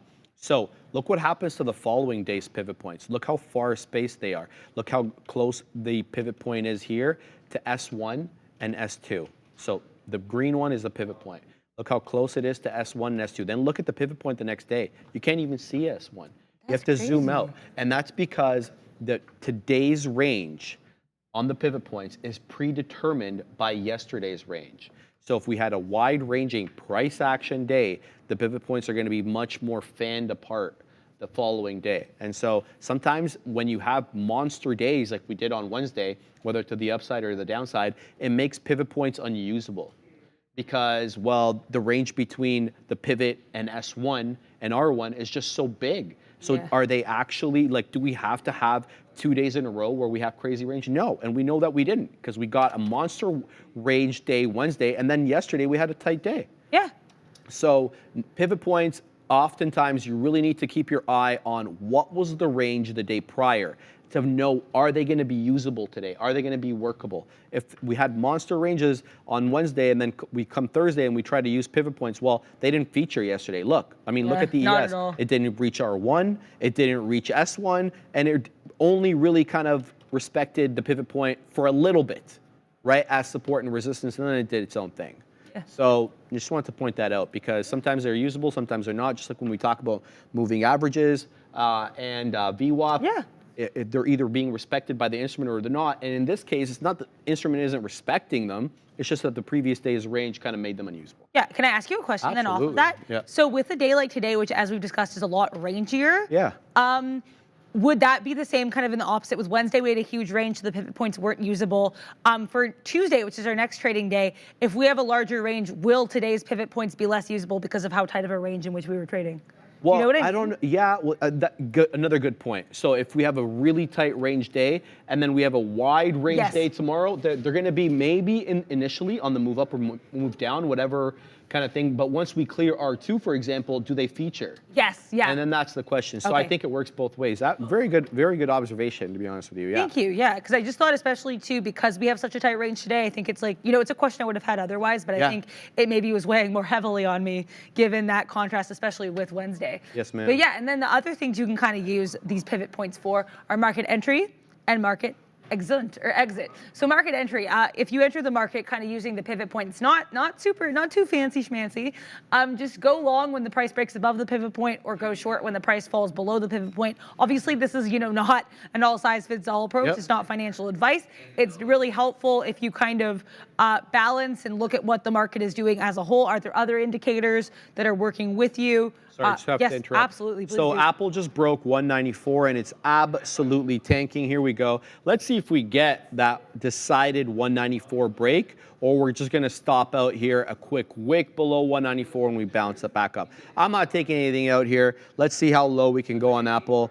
I'm feeling dangerous today. Let's take this one down if we can. Maybe one. Good look. Yeah, maybe we can get to S1, but S1 is so far on our chart. S1 on Apple right now is 193.08. I really doubt we'll make it all the way down there, but if we do, fantastic. Just want to point that out. Yeah, no worries. Thank you. So then market exit, which actually, is because we were just talking about R2 and levels. Market exit. Each level of support and resistance can be useful when you're identifying profit targets and stop losses, as I was kind of saying, with like trying to plan out your beak wetters and your exits sometimes based on these pivot points when applicable, right? Yep. So pivot traders will frequently view S1 and R1 as ideal levels for profit or loss. So in short, if you're short, the S1 level is a really good stop to place a profit target, with R1 acting as a prime level for stop loss. And then if you're long, you're going to flip that and reverse it, right? One major advantage of constructing a trading plan or a trading strategy using your pivot points is the versatility. So traders can seamlessly integrate other additional techniques or other find confluence in other areas of technical analysis, technical indicators into the approach if they want to validate their trade ideas. And the thing is, too, is sometimes if we break above these resistance levels, they can maybe sometimes form areas of support, like we were talking about with Coinbase, blowing past that R2. Then you can kind of use that R2 as a potential area of resistance. Maybe you want to put your stop loss there. So that's kind of interesting. Neil in the chat. I am sorry to giggle while you're trying to teach, but Neil, he's killing me. Before you flip and reverse, be sure to put your thing down. Yeah. There we go. There you go, Neil. Kill it, bro. Honestly, I'm not in a good mood, but Neil's putting me in a good mood. You got cracking? Yeah, there we go. I got too excited. We're cracking here on Apple. Look at the move down here on Apple, 193.86. We're headed south, baby. That flat bottom break on that 194 level coming to fruition. It is below the pivot point. We were looking negative. It has been straddling the 10 EMA quite closely. All the lower highs coming in. I'm not taking anything out here. I don't care. Let it come back. It looks really good. Yeah. So let's see if we can get down into this level. Like we know that we have, number one, the previous day's low. Yesterday, that is 193.50. So that's one possible target on AAPL. Then we also have S1. But because of yesterday's monster range of a day, S1 is a little bit far from the current price action. That takes us down all the way to 193.08. So I'm going to get my first beak wetter if we make it down. If we don't, whatever. At that 193.50, we'll have to wait and see if we end up getting continuity on Apple. But it is now a lower high on the day for sure. So do we get that lower low? We get that lower low. I'm talking about the daily. If we break through yesterday's low at 193.50, that will be a 2-day downtrend on AAPL, or we'll bounce back up and mean reverse. Sorry to interrupt you, Adair. Yeah, no worries. Yeah, that was kind of the whole lesson. And yeah, Apple definitely not the dead one today. It's moving around. It is doing things indeed. Also, 2 super chats here. Corey 2S, 99-cent super chat, just has the 100 sign here. Thank you so much. Another one here from Sweetie Pies 199. Someone run up between them with some mistletoe. Okay. Thank you for the $1.99 super chat. Also, Eddie R here in the chat. I definitely need whatever energy drink you are having today. Honestly, I just think I'm enjoying this holiday spirit. Even Ramin and Fabian were saying earlier, I was just like grinning apparently wildly earlier today. Were you? I didn't even notice I was doing it. Yeah, I guess I'm just in a good mood. But yeah, Here we are. I would not say I'm heavily caffeinated. Sorry, I'm sorry. I'm sorry. CGC apparently is running here. Someone was saying it's running 19%. Where is my CGC? I thought it was, hold on. What the hell's going on? See? Yeah, someone was, yeah, it is, Neil. CGC is up 19.73%. It's time to talk about CGC. Thank you for pointing that out. I see that wheat stocks are strong. Tilray is up 11 1/3. Grow Generations is up 7%. Cron is up 6.5. Okay, so it's time to look at CGC over here. Here we go. Let's load in the pivot points so that we can stay on message. Okay, so we did break through R2 Adara. So here's one of those weird ones. Look at this. We actually opened up below the pivot point. So, I mean, this is the opening print over here, 450. We break through the pivot point, which was at 4 1/3. We blow through R1 like it didn't mean anything. Well, we did get a little bit of a pullback out of R1, much in the same way that we did get a little bit of a pullback on R2, but it is rocketing to the high side. Look, in situations like this, if you really want to get it on the name, and I'm not suggesting that you should, but if you really need to cure that FOMO, get it off an EMA. Look how well it is straddling the 10 EMA, which happens to be the green line on my chart. If you were to set up a dip trade near EMA and it gets filled, at least you put the chances back in your favor that you get a better cost basis if it continues to run up, or if it makes a reversal at that point, you could obviously base your out on the making of a lower low through this trough over here, so maybe 515. But yeah, CGC absolutely running to the high side. I'm not seeing anything related on my blotter for why CGC is running. It did drop 13% yesterday. That was the 21st. Yeah, yesterday. So maybe it's kind of recovering a little bit from the move down. I have no idea. I don't see any news on my blotter. Do you have anything about weed, Neil? I haven't seen anything weed related either. Let me look at Tilray quick. Tilray, no, just getting breakouts because of volume, but not, eh? Oh yeah, well, I don't see anything, guys, weed specific.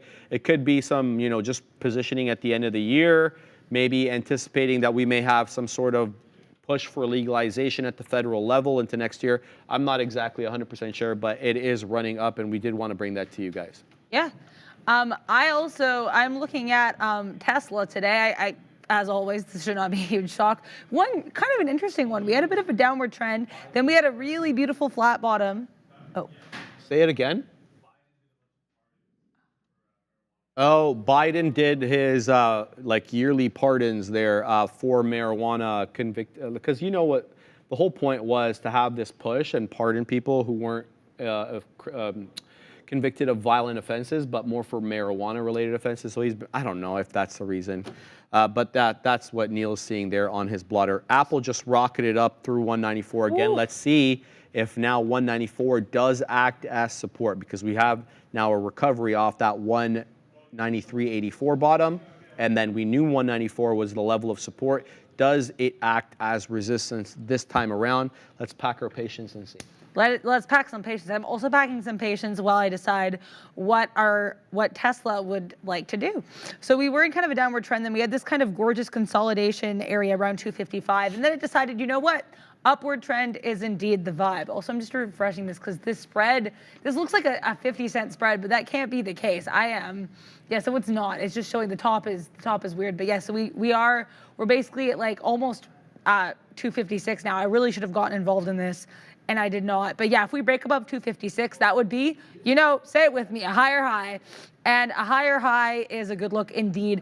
But we're sticking really tight to this 256. Like, look at these failed, these wicks to the upside that are failed, and we're falling back at 256, right? Like, we keep seeing these closes at 256. So I'm going to be a skosh cautious about this. I am not going to make any hasty decisions. I will be patient. But yeah, what we do at 256, I think, will be of interest to me, just looking at Tesla. Also, NVIDIA is another large cap that seems a skosh confused. So this one, like I got involved in this way too soon. I saw that we broke above that earlier area of resistance, sorry, that earlier area of support. So instead of serving as resistance, we broke above it. Then it actually was like, you know what, I am resistance, Adara. You got involved too soon. And then it fell below. I didn't have that many shares here. And then, yeah, like I'd like to see what we kind of do again at that 490, because that 490 has been pretty crucial. When NVIDIA picks up at 490, it really picks up at 490. When it falls down from 490, it really falls down from 490. So I'm going to keep an eye on 490. We're about 50 pennies away from that area at this point in life. Yeah, also JJ in the chat. Pardon? We finished the lesson. Yeah, we did, okay, yeah. Cool. JJ in the chat here, don't forget the old adage, never short a dull market. I was not aware of that adage, but I yeah, didn't know that either. It's not been going super well for me, the shorts, although I had this NVIDIA short that was nice that I got out of too early, but that worked out okay for me. The Foot Locker short really did not. I'll pull that one up again. Yeah, about 10 pennies out of this, didn't have many shares, and again, you know, in the sim and learning, but we made a higher high. I said bye-bye, and I ran out of there with my Air Jordans, and we got out of Foot Locker. Yeah, this kind of interesting. We might be trying to make another play here. We're kind of bouncing around this 30.80 though. Not too much going on right now. Let's check Nike, the sympathy play with which, yeah, because that Foot Locker's Nike sympathy play. Really happy he didn't get involved in this because, dear Lord, this looks like just like a series of ellipses here. Dot, dot, dot, dot, dot. Tiny, teeny, tiny candles. Very little movement here. Volume of 22 million. But yeah. It's not super interesting, I have to say. This one stopped running a while ago now. It's kind of jogging in place. That is my take on Nike. The Boring Man says, one thing I find it difficult to understand is the price action during the day. It may be rallying in the afternoon and dumping later in the afternoon like Wednesday. I mean, it's just trying to guess what it's going to do is, I don't know, I don't mean to be rude, but it's a fool's game. You know, let the price action dictate, let it come into levels. I mean, who would have predicted that sell-off on Wednesday after the day that we had and the days that we had? Maybe if you're a mean reversion trader, you were waiting for that kind of pullback after 9 straight days, and that makes sense, but you just never know when it's going to come, right? I mean, it could come midday, it could come towards the close. We'll see. We'll see. I think you know, that there is a likelihood that we maybe run up into the close. If we stay stagnant like this the entire day, we'll have to wait and see what kind of thing we get. I added to my Apple position on this move up here for the move back down. So far, so good, I guess. Really, we had a move up on the market, and that helped propel Apple above 194 again. So I did add at the touch of the 10 EMA, which it has been straddling from the downside essentially all morning. It hasn't broken above the 10 EMA on a closing basis since the opening range, since exactly 10:05.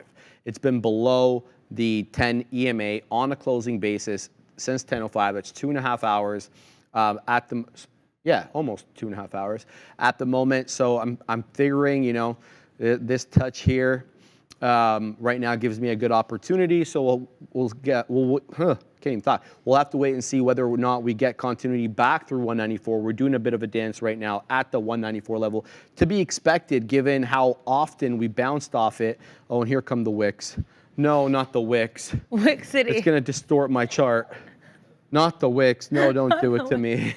Oh, here we go. All right, well, we're back below 194. Let's see if we can break through the low of day there. 193.84 at the moment. Again, taking AAPL South, it did open below the pivot point. It's just that it's hard to gauge where to get profit and where to place your stop based on pivot points today, just because of the insanely wide-ranging day that we, not insanely wider, we had a wider ranging day yesterday than we typically do, and as a result on Apple, everything's spaced apart at the moment. Let's see what everybody's talking about. Eddie R asked me if I'm going to be singing Christmas Carol today. No, I'm not, Eddie. Trust me, you don't want to hear me singing. Adara and I have sang on the show before. It's not been well received. No, not at all. And people asked us politely not to do it again. We did it again. We do it again. And people seem to be upset about it every time.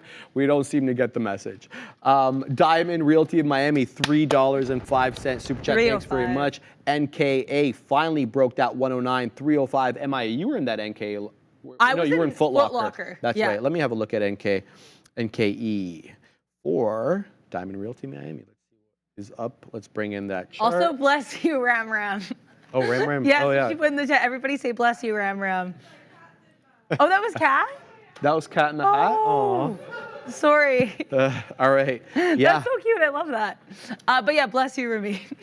NKE coming right back down here into that 108 3/4. Again, let me put in the ticker. That was sneaky. Put in the ticker. Yeah, I don't want to say this is a double top because, well, you know, sometimes it is because, you know, the right side typically is a little bit lower than the left side on a double top because sellers overwhelm buyers at that area. But if you really want confirmation of the pattern, you're going to have to take it through the break of the neckline, which is around 108.50. I mean, it's a nice breakthrough VWAP, but it didn't really show you, aside from these 4 candles here that straddled VWAP, that it was really respecting VWAP all that much. It looks like it was stair-stepping down. So I don't know how much stock to put in VWAP at the moment. Let me put in NKE here. Get an update. There we go. I don't know how much stock to put in VWAP. I'm going to probably base my prices off that 108.50 area to see if we can get a decided break of that. But Nike, yeah, tough day. Down 11% off earnings, missed on the top line, beat on the bottom line only because they were able to cut costs. But it's been a tough little while here for Nike, even though the last report wasn't that bad. All right, Apple right back up above 104. No, sorry, 194. So I'm a little concerned, I'm not going to lie. Even though it is on a micro basis right now, I don't want to see any higher highs. And I specifically don't want to see anything above that 194 1/3. If we get any prints above 194 1/3, I'm cutting this trade because that will be the break of the consolidation range high. This is the high I'm talking about. Let me zoom out. So look at this entire consolidation range here from essentially 11 o'clock onwards. We've been kind of in this sideways trend. So if we break above this level over here, that's a new high, and then that means the trade is invalid. So I won't be involved in this. I did get the 194 break, but it was quite, you know, transient. It didn't really hang out that much. Didn't hang out below it for all that often. I'm looking for 194 to act as a new level of resistance, but it's really not at this point. Looks like it's stair-stepping up. So if that's the case, I'll get out of the trade, but I won't be averaging into it at that 194 1/3 like I wanted to before, because if it does break above that, it's a new high, and I don't want that. Charlie Taft, thank you for these sessions. They've truly been a gift of knowledge, and I've learned so much. What's the future plan for this midday learning show? Happy holidays to you both.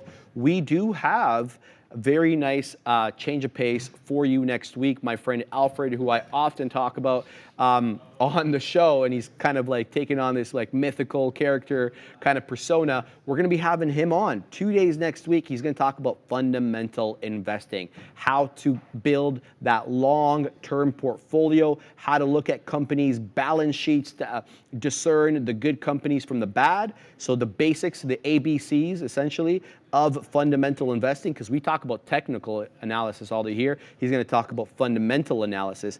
And then on day 2, he's going to be talking specifically about value investing. So the way that Warren Buffett and all these other value investors look at the market, gauge the market. He's going to be giving you the ABCs on that as well. So make sure to hang out with us on the midday show next week. My man Alfred's going to be coming in studio, and he's going to be giving us his knowledge. Long-time investor, and he's an accountant by profession, so he knows his stuff. And well, I've told you the stories about his investments, and you know, $250,000 on Tesla in 1 year, and that's verified, that's baby. That's crazy. Yeah. Yeah, that'll be really cool. I'm very excited to see all that go down. Eddie R, dashing through the markets, sliding through EMAs. Oh, what fun is to trade and watching Sharif and Dara teaching us the way. Jingle bells, jingle bells. Bro, all the way. I can't believe you actually made me do that. Elon, Adara, Sharif, hi. ARM is making new highs every day. Just broke 73. We are coming to Mont Tremblant. Snowboarding to celebrate Xmas tomorrow. Bonjour and Merry Xmas. Shout out to you, Elon. Mont Tremblant is a hell of a trip. You're going to love it there if you haven't been there before. It's some of Quebec's finest mountainside. Have you ever been to Mont Tremblant? I have not been to Mont Tremblant. Yeah, it's very nice. I said that poorly, but yeah. You said it well. No, I disagreed. Everyone say bless you, Rammer. Okay, that's and then I'm getting yelled at in the chat for singing. I'm sorry. The Boring Man. not Xmas song, but you guys can do some hip hop together, as I heard Adara is a bit of a nerd about hip hops. Oh, she is.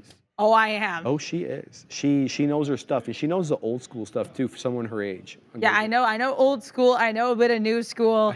There, diversification in the portfolio and diversification in the wrap. You know what I mean? Darwin, you're making me laugh, bro. Darwin's the OG. My new ringtone. Don't do that to me, man. That's not one of my best moments.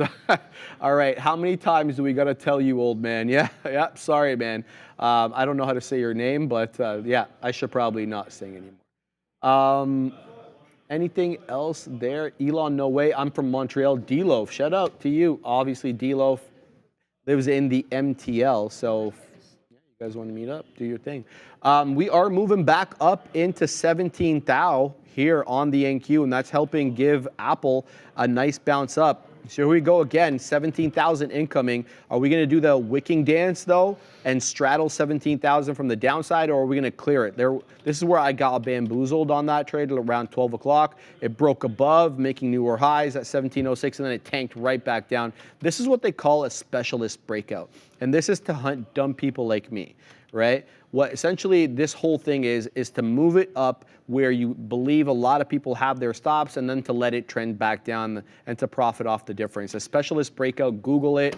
It's in the textbooks. It's not something that I'm making up or a term that we use on the floor. It's a legitimate thing. And this it looked like one of them, and I got conned into it. So we'll have to wait and see if we can get revenge on this Apple trade. But Apple headed back up. And again, if it breaks this 1/3, 194 and a third, I'm out. Well, I would like to take a moment here to thank Benzinga, our lovely sponsor. Here's Benzinga Pro. I use it all the time. I just had the Sedera Therapeutics up there. But look, so many different things, and I can press down to read more about the article. Why are Crocs shares falling? I want to look at the Crocs chart now. So see, I can look and see, oh, we're trading lower by 4% on Crocs on Friday afternoon. You know what I mean? Things I would not know without Benzinga Pro. I think it's a really good way to find what stocks are moving and why. I very much enjoy it. And yeah, you can sign up today for 50% off their premium news and research platform for retail traders with code TTV, capital letters. That is TTV, capital letters. Just use the link in the description to go to checkout. And yeah, Sharif's always saying I really am using Benzinga all the darn time. So there we go. That is Benzinga. Also, now I want to look at Crocs because I saw that on Benzinga, and I was trading Foot Locker earlier. Clearly, I'm interested in Foot Locker or footwear related trades today, I guess. So let's see what Crocs is doing. Okay, well, it looks like we recovered a little bit since that, but look at this crazy consolidative top here. This is in the pre-market, but sometimes pre-market levels can be kind of key if we're trying to plan support, resistance, entries, exit, and what have you. Look at what is happening here. Because we did have this really tight range between 98.80, 98.20. Yeah, let's see if we break above this 98.80 kind of top here, because this would definitely be an area of interest.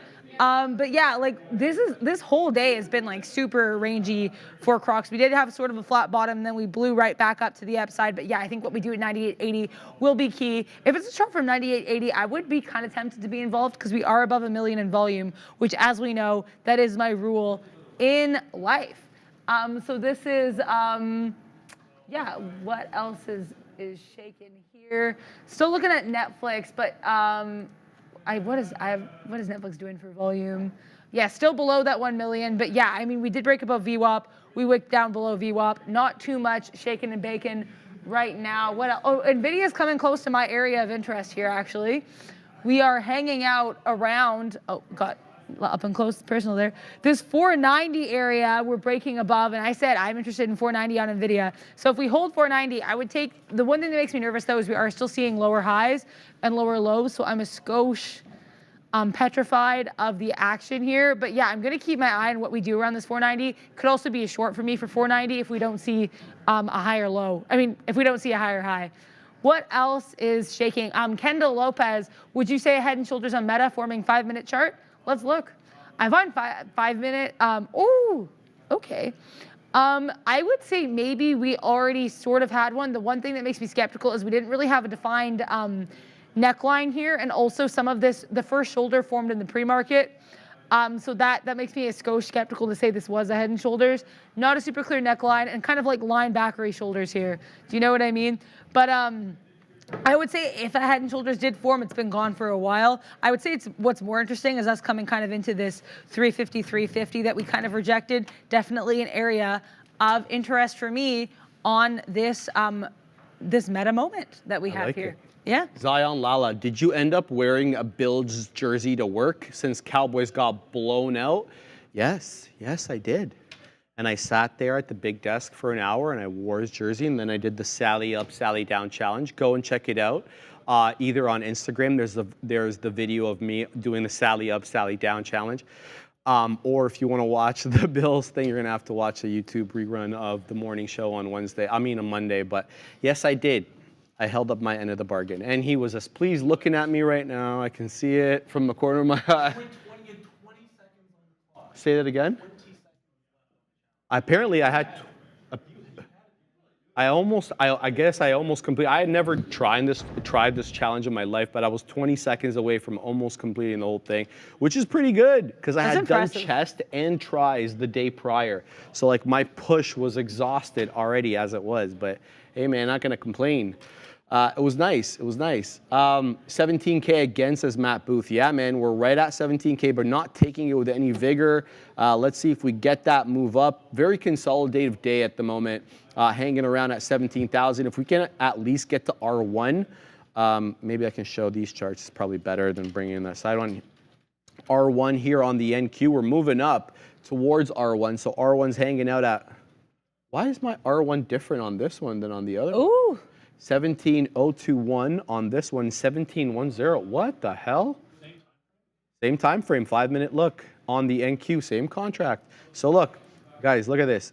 1710, and then I'll bring in my side chart over here where I have the NQ, same NQ, and then look where R1 is, 1702. That's really unusual for me there. Okay, maybe if I refresh this or something, let's find out. No, that's really weird. And I didn't change any of the settings there. Okay, that's quite bamboozling. Well, we're coming right into R1 on this chart anyway. I'm not really points sure. are pivoting on you. I know. Well, this is pivot points are pivoting. We'll see if we get that decided break. We're at VWAP right now, so we'll have to see what does at VWAP over here. But it looks like I might be ending my Apple trade soon if this one continues to run up, even though it is weak. So if we do reject here, there'll be a lot of move down for Apple, kind of like 10 pennies out of the money right now on this Apple trade. Nothing right home about. Daryl Finch, NVIDIA playing with VWAP now. Yeah, let's have a look at what NVDA is doing. Load up that bad boy. NVIDIA's been kind of making lower highs all morning and lower lows. Again, rejecting off that $500. Oh, I didn't even see that, man. Thank you so much. Oh, okay. The Neil just told me there's a Christmas card here for me to open. All right. Let's open Oh, this is so sweet. Oh, my goodness. Is that Aaron? Yeah. Is that Aaron? Nice. So cute. She looks a lot like you, Neil. Aww. Holy cow. Neil. She's like, yes, she is. I'm not allowed. I love the photo with the hot chocolate. This is so cute. This is absolutely adorable, bro. Oh my goodness. Am I supposed to show? Can I? All right. Oh, I was trying to be like protective. Yeah, so was I. I was trying to hide it. I'm like, look how adorable his daughter is. My goodness, look at this. And then the backside also has pictures. Look at her with Rudolph. Whoa, that's probably just a reindeer because it's not a red nose. That is Neil's daughter. Absolutely adorable. That is so cute. She looks like so comfortable in front of the camera too. Yeah, like clearly. she's not shy. Thank you very much for this. Thank you so much. Yeah, this is sweet. Very kind. I'm definitely putting that up on my mantle. Yes. My fake mantle in my condo, but a mantle. No, thank you so much, Neil. That's beautiful. I appreciate you, Neil. Hey? It's all his wife's work. Okay. It's a nice card. You must have had some hand in it. Come on, man. Give yourself some credit. All right, guys. Yeah, the chat's lighting up right now with obviously comments about how cute she is. Awesome, says Kendall Lopez.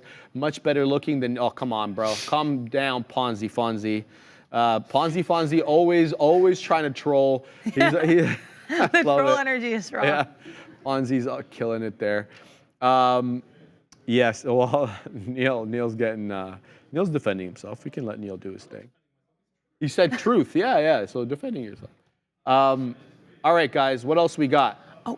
Neil is what's up? Sorry, we have a super chat. Go for it. I apologize there. Yeah, it's a while ago. Sorry, I just got back to this now. John G, 199 super chat. Thank you very much. BlackBerry, 350 calls, 12/29, December 29th here. $18 entry, 30 plus price target. BlackBerry, let me see here. Yeah, I mean, I think this one is, am I interpreting this correctly? This 350 calls, right? Sorry? Am I interpreting this right? BlackBerry 350 call, 12/29, $18 entry, $30 price. Okay, so I did. Yeah, but okay. Like calls, we don't talk about options, but Yeah. you can have a look at the chart. I'll look at the chart. Yes, I just wanted to make sure before. I mean, look at this crazy, like flattish kind of consolidative area here on BlackBerry, kind of in this 370, 340 area. We got a little bit rangy. We kind of racked up a little bit here. We had this nice move to the upside November 27th. Then we fell right back down after earnings. We had something like a 13% drop yesterday, and now we're coming back to this very key area. How will BlackBerry hold up under the pressure? I mean, I don't know if there's that much pressure. I'm acting like a football coach here, but this we're kind of falling back into that rangy area. Do you know what I mean? So it'll be interesting to see, can we continue to make a higher high from here, or is this an area at which BlackBerry will be fairly stagnant? Because if you look back too, this is not the first time we've waffled around this 340 area. Look where we had this earlier bottom here. This 340, 352. This was back March 9th, 2023. And then if we fall lower, you know what I think would be of interest? This 330, or sorry, this 320, 321 area, because this is where we did have that earlier bottom. So yeah, BlackBerry kind of a little bit of a sad picture today. It looks like the BlackBerry's off a little bit. The phone has been turned off. And not today. Yeah, not today. Today actually we're like up 0.63%. Yeah, no, I don't mean to like nitpick on the percentage. I just mean BlackBerry's been a dumpster fire for like 20 years. Yeah, now. I know. I said today, and I should have said you know about the in movie. the world. Yeah, I watched the movie. I loved the movie. I clapped at the end of the movie. My friend was like, "Adara, you can't clap in a theater. That's weird." And I said it was so good. I thought so. And she was like, "Adara, you look crazy. Like, stop clapping." But that BlackBerry movie was so good. I didn't get to watch it. What is it called? Oh, it's called BlackBerry. It's called BlackBerry. Yeah, so Jay Baruchel, our Canadian king, stars as Mike Lazaridis, and he's like one of the main kind of dudes. He was one of the co-CEOs. The co-CEOs. And then the director of the film plays the other CEO. And then one of the guys from, one of the guys from It's Always Sunny in Philadelphia plays no way. Jim Belsley. So yeah, really interesting movie. Clearly, I'm a film nerd. I really liked this movie. Cool. But yeah. I will say I like the movie more than I like the stock right now, because this is kind of you're probably a not rough the only look one here on BlackBerry. Also, Ahmed Amwala here in the chat, 10 AED super chat. Thank you so much. I'm on a vacation, can't stop watching the market. I mean, yeah, I guess there's not too much to watch in the market today. We're a little bit more consolidative, but I know what you mean. The market is quite an interesting creature for sure. Oh, no question about it. You're a true one there in the chat, Ahmed, because even when you're away, you're still checking on your portfolio and on your trades. So shout out to you, man. Look, I'm seeing some stuff here on the NQ that may be counter to my trade on Apple, which is fine with me. But if we get a print above this wick over here, because this was a bit of a candle of indecision, this kind of bearish looking doji candle over here. If we get a print on a closing basis above the 1710, it may be time to take this bad boy long. Well, I don't know, man. I mean, we're just so sideways. I really should be waiting till we clear the pivot point, because we really have not been that far away from 17,000 for the most part, save and except for this dip here into 968. But then that was so short-lived. It's a 5-minute look here on the NQ. I mean, trying to pull water from is that an expression? To extract water from a rock? I think it is. I think if it's not, we're gonna make it one. Yeah, okay.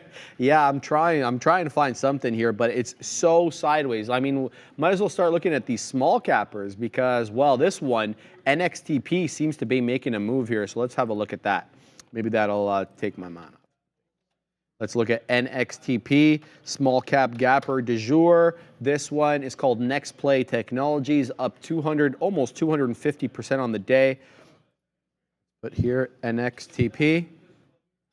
And this one didn't have any candle catalyst yesterday. This is a new one. It broke through the pre-market high already, as you can see over here. Took out that 280 level, 285 level, holding, let's say 250 as a level of support. He technically did break below it, but now it's pumping right back up into $3. 380 the high on NXTP. It's a good look here, so let's set up another trade screen for it. See what we can do with this NXTP trade. Pull, by the way, was the one we were looking at earlier. Still up 26%, but dying out a bit now. Multiple halter to the upside this morning. NXTP, did I type it wrong? NXTP. There we go. NQ.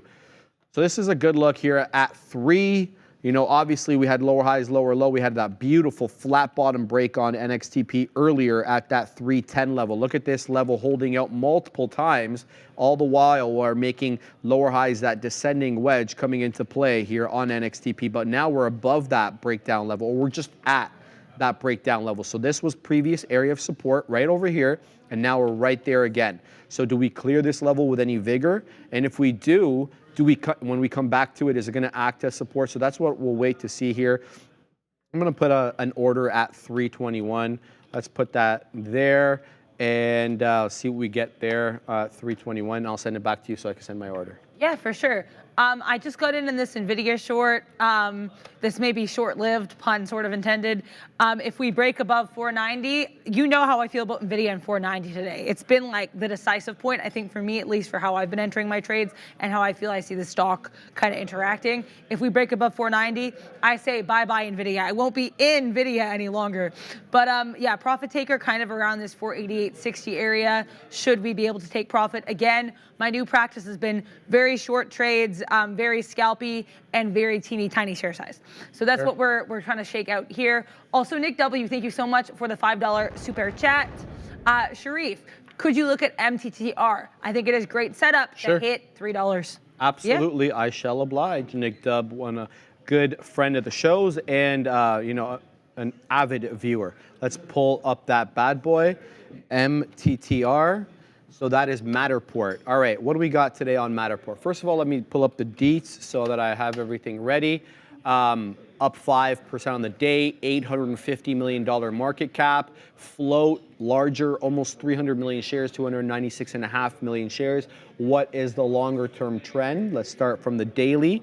Okay, so it's a tough looking chart. You know, everything really kind of was inflated in during the COVID time, so not to put too much pressure on it. $37. Lately, though, we're still having that lower high, lower low business. Look at this trough, lower trough, lower trough, lower crest, lower crest, lower crest. We're below the 200. We're above the 50, though, so kind of a consolidative little bit here since early November, trending above the 250 mark for most of the time, but really tight, between 250 to 275 most of the time. All right, so let's look at the daily now. Or sorry, the 5-minute. Good look, obviously, we're up 5%, like I said, 5.33%. Where do we find support on the 15? Well, right here. Look at this. December 14th, we wick into 281. Today's level is 280. That's not by accident that they both have the same level like that. And we even got a touch in the pre-market on the 15th as well. So we'll have to clear on a 280 on a closing basis for me to get involved here. We'll have to wait and see whether we can get the move past there, but it looks like it's going to be a flat top breakout. Look at this, higher low, higher low, higher low, all the while accumulating here at $2.80. So it's not a bad look, Nick, on MTTR, especially if you've been positioning yourself for that flat top break. I mean, if you were getting in at that 270-ish, 272-ish here near VWAP, you're doing real well. Look, the move is not huge, right? Like, the closing print yesterday is 265 and the high is 280. So we literally have 15 pennies worth of range. I know the low is a little bit lower than that, but look at the closing print, the more important of the two. So yeah, you really need to be sizing in quite heavily. And I'm also concerned about the volume. It's a $2 name. It's only done 2.6 million shares, 2.06, not even 2.6. So only essentially 2 million shares on the day. Yeah.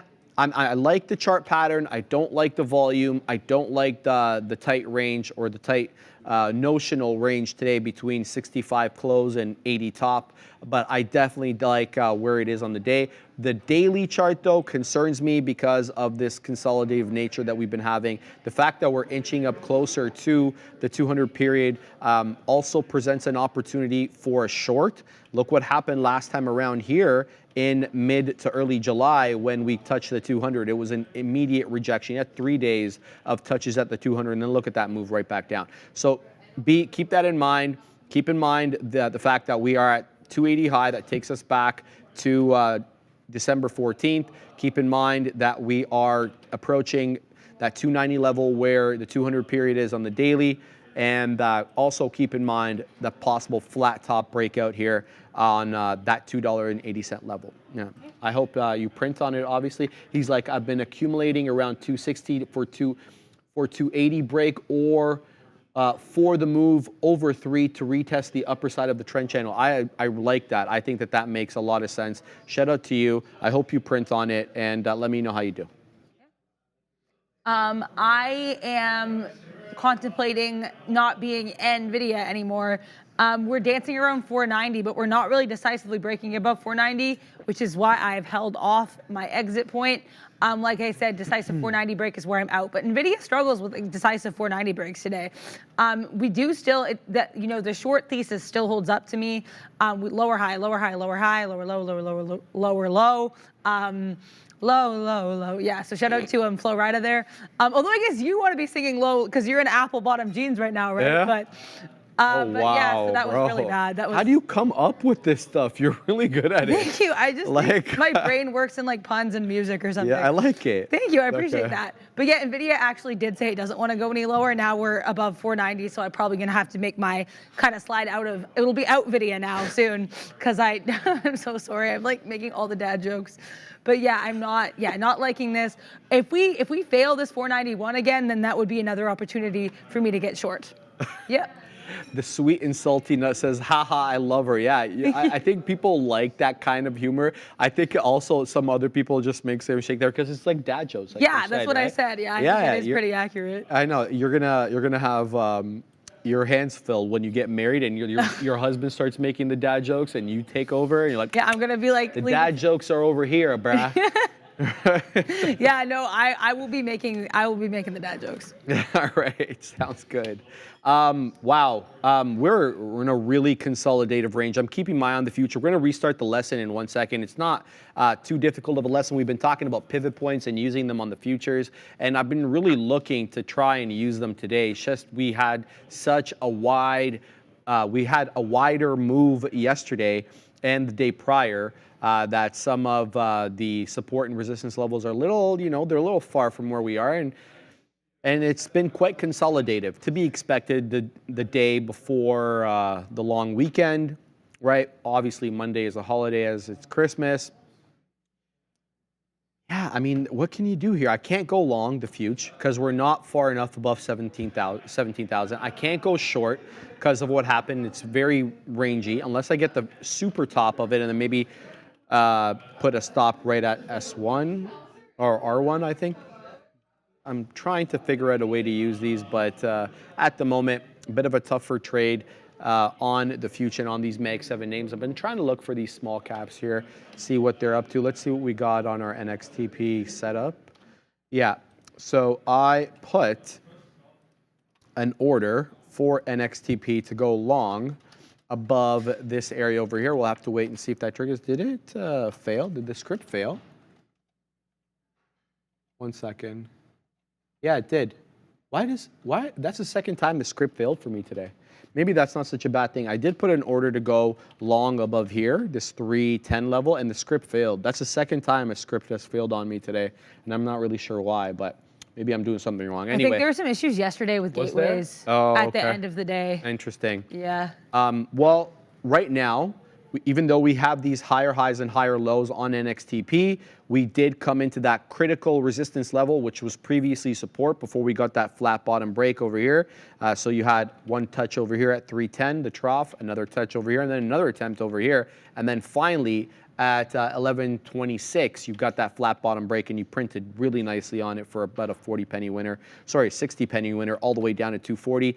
We did make our way right back up into that 310 area, looking for to reclaim that former support level, now resistance. And look at that. It just absolutely rejected. So maybe this was a short setup. So maybe I got a little lucky here, not going long there, but we'll have to wait and see what this one gets. Trying to find some other setups other than these large cappers on the day, but involved in this Apple short at the moment, you know, about 8 pennies out of the money or so. We'll see what we get on that. We did get a 194 break. This is where I initially got in, and then we did have a move back down, but I wanted more. I was looking for a bigger move, possibly into previous days, into the, sorry, not the previous day's close, the S1 level, the support 1 level. It didn't make its way down. So now we're doing that dance here at 194.25. The future's above 17,000 at the moment. It's holding above 17,000. So maybe this is an interesting long here. We're going to have to wait and see. I want to pack my patience a little bit, not jump into the trade, but we are holding 17,000 to the high side now in the way that we were rejecting it from the downside. So possible future setup here, but it's been a bit range bound day, and it's been kind of hard to get any sort of momentum trades. If you're a range trader, you're probably absolutely printing it on the day. Like apples, says CGC up. Yes, last time we looked at CGC, it was absolutely rocketing to the high side. Here it is. And it still is higher, 17, almost 18% here on CGC. Not seeing a reason for the move, but it was a down day. It was an aggressive down day yesterday on CGC. And well, today we had but we definitely broke through yesterday's highs. So making up those gains. Again, 540, we're at 5 1/3 right now. 540 is the high. It's been holding the 10 EMA quite well. It's above R2 for pivot points on the day. Now this one is the one where pivot points wouldn't have worked all that well because the opening print is south of the pivot point. So you should have been looking bearish at that moment. But look, lo and behold, it started to run up. So stay flexible and don't rely too heavily on any one indicator there. Yeah, I mean, definitely, yeah, I agree with the whole range-bound aspect of the a lot of these NQ names, which actually ended up failing me in my NVIDIA short, which we are now out NVIDIA, because we kind of had that continuous test of 490. We kept breaking above it. I said bye-bye, and I left for the time being. Also, though, I have to, yeah, so someone in the chat saying NVIDIA is clearly range-bound. Why would you short? That is why you know, I've talked about this before. I do like kind of shorting, or I like trading when things are in range. I do understand, though, I'm definitely, if I was going to stay in it longer term, I totally agree with you. It's definitely within a range. I kind of like, though, going long and short within ranges, right? Like that's kind of my cup of soup, my cup of tea. That's my comfort zone. It didn't end up working out today, and that's fine. I'm really happy. I'm still, you know, I feel lucky to have the opportunity to be in the sim and learn a little bit and test and try out new stuff. So didn't work quite right this second, but yeah, it is, you know, I'm going to learn. I'm not going to, you know, beat myself up too heavily. And if we continue to fail this 490, then I'll probably get back in on a short for just until that 488.50 area. Also, Foot Locker is being mentioned in the chat. Oh. So let's look at that. I tried to short this earlier. The shorts were not the vibe. It was lost like 10 cents on this. So there we go. This is what we've got going on in Foot Locker. Yeah, we are. We broke that. We had like a earlier high of 30.70. That's where I got out in my short. Broke that. Broke even higher. Made a new high. We don't even really have lows. We just got kind of a newer low, definitely a higher low here after that kind of consolidative bottom, sort of a smiley face here around VWAP. Then roundy face, thank you, Sharif, coining roundy face. Then that earlier area that we made that new higher high, that 30.70, became a little bit of support. Resistance and support, who knew? And then now that became, now we're stutter step to the upside. We're moving very slowly. We're just kind of, you know, elliptical type stutter steps to the upside. But yeah, as long as we continue making higher highs and higher lows, Foot Locker is looking beautiful. Next area of interest for me personally would be 31.10, 31.11, because that was when we had a higher high. If we can eclipse that, we will have a new high. Everyone's talking about Mara. I think Mara is moving. Is it on a marathon? Yeah, let's take a look here. Is the marathon holding? Oh my gosh. Okay, well, I have a lot of lost funds here. We're up like 10.50. This is nuts. I mean, like, look, we had this kind of really interesting area, sort of not a double top, but I guess an example of pre-market levels, which is something I learned from Sharif, the way that pre-market levels can kind of come into effect during the day. Because look at where we had this consolidation, same area we were consolidating earlier. Then, honestly, other than that, all I have to say is upward channel. Yeah, clearly. Look at this guy, higher highs, higher lows. Does not look like we want any signs of stopping. Now, this is where I like to look at the daily chart, because if we're in uncharted, I was going to say uncharted, but uncharted waters. Oh, yeah, this is a time where it went to the daily and then it booted me out. One moment, please. It's funny how it does that sometimes. It will just be like, oh, here we go. So let me pull up Mara and then go back to the daily here, because I want to look at when we're near high of days or low of days on. Also, this is a great daily chart. But yeah, like basically for me, I always get nervous entering a stock when we're at high of days or low of days. So I like to kind of step back and see what have we done in the past in terms of looking for levels, right?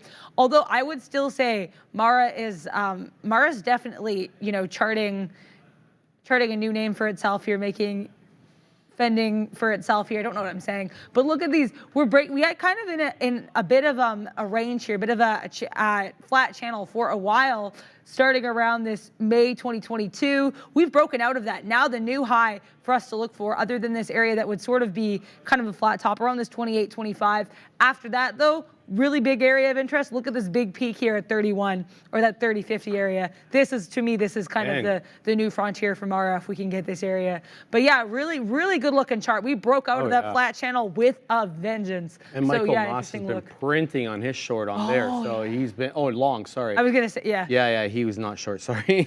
I figured. Out of Apple, so now it's broken above that 194 1/3, so we'll take a small L there. Tried to get in a quick average in, but I'm like, no, this market is just not for me. So I think I'm just going to steer clear of any trades today because it is too sideways for me. Can't really find the right trade. Maybe Softy was the right trade. It's back up near that R1 area, approaching baby blue.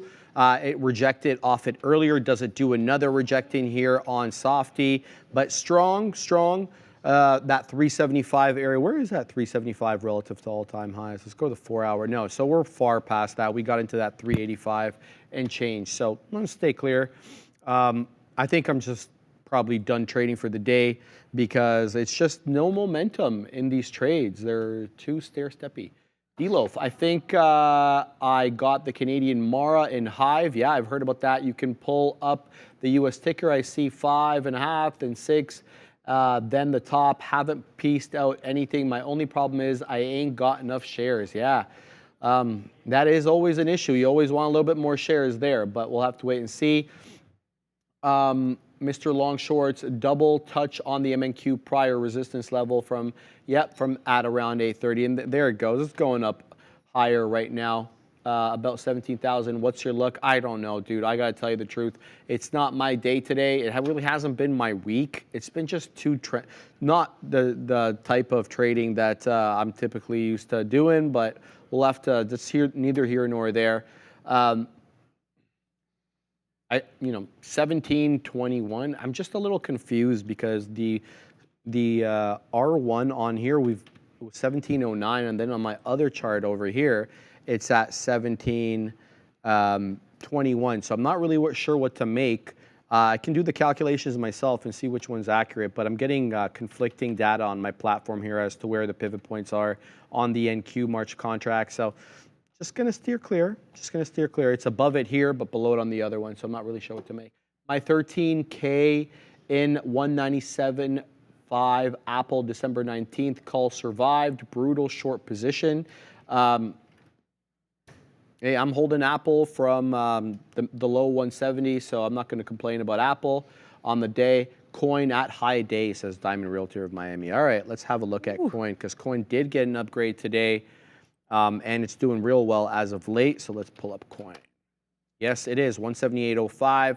Bit of a double top, though, possibly, but you have that upward channel. Look at the dips off VWAP, fantastic dips. Anybody who had resting orders, just a smidge above VWAP, either at 11 o'clock or at 12:30, did very well because all of those were bought up immediately. This is the 5-minute look here on Coin. Let's pull it up. The ticker, I mean. Yeah, 178.05 double top. We don't have any levels around this area for a while, so it's really no point looking. See if it continues to move up. Get it on dips. I don't buy the highs. You put yourself in a bit of a tougher position. Anyway, the NQ running again. So let's see if we can get a decided follow through now on the NQ with some of these mega cap names. Yeah, if it can break that high, it'd be really interesting. Another name that looks so interesting, I've got my eye on this. It's like a movie I can't look away from. Look at Meta. So why I say look at Meta is, because that's a very vague statement, I realize, is look at this kind of, we're coming into that 350, 370. Look where earlier we saw some consolidation before a drop to the downside. 350, 370. Now look where we were consolidating pre-market, 350, 370. It's all coming together. I feel like I sound like a mad scientist or a conspiracy theorist here, but just this level is so clear to me. What we do either way, if we go up, I want to be a part of a long. If we fall, if we could do here, I want to be part of a short. And because we're almost flat on the day, I really think we could go either way. Because this is clearly an area where we either want to have a nice move down and then pick up from, like what we saw earlier today, pre-market. Because pre-market levels can, sometimes be interesting as kind of areas that the market is interested in, right? The areas that we kind of pick up from or can gap up or down from, right? So I think this could be interesting. Then, yeah, I just really like this earlier area of consolidation coming back into fruition here, this 350, 370. Looks like we want to go up from there. Either way, though, I will be interested. My next point of interest on this will be this kind of area that we kind of ran into a couple times earlier on Meta as well, this 350, 450, that gives us almost $1, about 80 cents to run up into. So if I do enter this as a long, that would be where I'm looking, but I'm not saying anything yet. I just want to see what we do here. Brandon Woodward saying Meta bounced 3 times off the 200 EMA. It wants to go up. Yeah, I would say right now it does look kind of long. We're pretty neutral on the day. So I think I think that's an opportunity for sure, and I just really enjoy this level as an area of interest for myself. Yeah, absolutely, absolutely. Yeah, Meta looks good here, right below VWAP though, and but above the pivot point. It did open above the pivot point on the day. Definitely did that rejection at R1. The closing print on Meta yesterday was just a little bit above that 354 level. Again, it looks like we flipped from bullish to bearish. This area over here looks awfully close to this area over here, except, you know what I mean? Can I draw a circle? Do I have the circle option? No, I don't. That's fine. That's okay. I have a sphere. Yeah.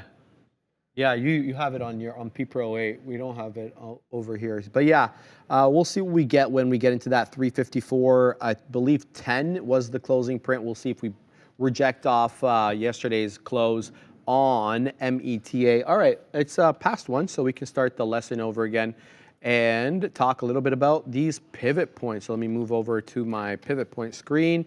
Here we go. No, that's the wrong one. Just a second, everybody. All right, pivot points. What are we talking about here? Pivot points are one of the most popular technical tools amongst futures traders. Pivot points are frequently used to gauge the market sentiment and identify levels where price action is likely to change direction. Because they're used to identify forthcoming trends, pivot points are categorized as a leading indicator. We talked about that interweek on indicators. We talked about what's leading, what's lagging. For example, moving averages take historical price action and then attempt to smooth them out by averaging them in. Those are lagging because they're showing you past price action. Pivot points are trying to basically determine where you will likely encounter support and resistance to the upside and to the downside, and by virtue of that, they are leading indicators. Floor and pit traders involved in the futures industry originally developed the pivot point trading style. So this is actually developed specifically for futures trading and then was adopted later to be used in equities. I'm talking about pivot points. This approach to short-term trading grew in popularity because of its effectiveness in highly liquid markets, its predictive capabilities, and its applications to risk management. So with respect to risk management, you're able to use the S1 and S2 levels as possible support. Even pivot points themselves, the green line on my chart, you could use as support if you were well above it. and we'll show you examples of that in a second. With respect to predictive capabilities, what you're gauging for is if you're opening above the pivot point, which is the green area, you're looking for it to try and attempt to reach at least S1, if not S2, and that's what the predictive capability is talking about. It's predicting that if you're in an uptrend, you likely will touch S1 or R1 or R2, and therefore you can have some resting profit takers, okay? As a whole, the pivot point methodology is not overly complex. However, a working knowledge of support and resistance is critical to its comprehension. So support, as a very rudimentary definition of support, is a level below price that typically induces traders to enter buy orders. So you could have, this is assuming you're a long trader and you're looking for a dip trade to buy off a key area of support. A break of support would entice short traders possibly to get short below that level because they know they're kind of giving up the ghost. So support can be used multiple different ways, whether you're long bias or short bias. Resistance, a level above, is defined, rudimentary obviously, a level above a price where a large supply of sell orders resides, and that's why we call it resistance, because we can't seem to break through it, right? In practice, however, price continually rotates between areas of upside resistance and downside support, and that's what we see today. A little bit above 17,000, a little bit below 17,000, so we know 17,000 factors in here, okay? These levels can be attributed to a wide range of market technicals or fundamentals. Fibonacci retracements, for example, previous session high and lows are also important. A large institutional market orders that can create areas of natural support and resistance, and that's why we look at the futures specifically as opposed to the ETFs, is because the involvement of big money with the futures contracts. If you missed the lesson yesterday, we were comparing, for example, the NQ, the amount of dollar value that's traded on the NQ futures contract, and comparing that to the triple Qs. And it was 9.8 times higher, the amount of dollars that were being used to trade the futures versus the amount of dollars that were going into the equivalent ETF, pardon me, which is the triple Qs, okay? So why is that important? Because big money, we want to follow big money. Big money's, they know stuff, right? Or they're, basically, that's the whole idea here. There's an entire book written by the Nigerian brothers, and all they do is they show you how to spot big money or big options trades by whales. And you're supposed to kind of copy the trade there. The whole technique there is to spot them and to kind of gauge what they're trying to do. So, oh, Aunt Kathy's on right now talking about Tesla. Okay. Thanks for that, Raymer. Calculating pivot points. How do we calculate these bad boys? Let's go back to the chart if we're able to. In order to calculate a working pivot point with associated support and resistance levels, a trader must focus on a previous session's high, low, and closing value. So the way that this green line over here on the NQ and over here on the ES is calculated is by taking the previous day's high, low, and close, adding them together, and then dividing by 3, and then that number gives us the pivot point. Off that, once we have the pivot point, we can then determine what the S1, R1, S2, R2 are. Just for calculation purposes, I'm going to show you what the calculations are. But again, the software does all this for you. So if you want to know how to calculate it, here it is. And this one shows you first resistance, first support, second resistance, second support, and then if you want to do an R3, which I don't do and my platform doesn't do, there you go. You can calculate it using that particular formula. Henry Chung wants me to look at Apple. What is Apple doing? It's not doing anything, man. It's still at that 194 and a third. I'm going to leave Apple for now. All right, let's go back to the chart. Trading platforms typically perform these calculations automatically and place them upon the chart as an overlay. There is seldom the need to calculate them on your own. So just to apprise you guys, on my chart, the green line, dotted line, I made all the pivot points dotted so you can differentiate them from moving averages, which are not dotted. So the green dotted one is the pivot point itself.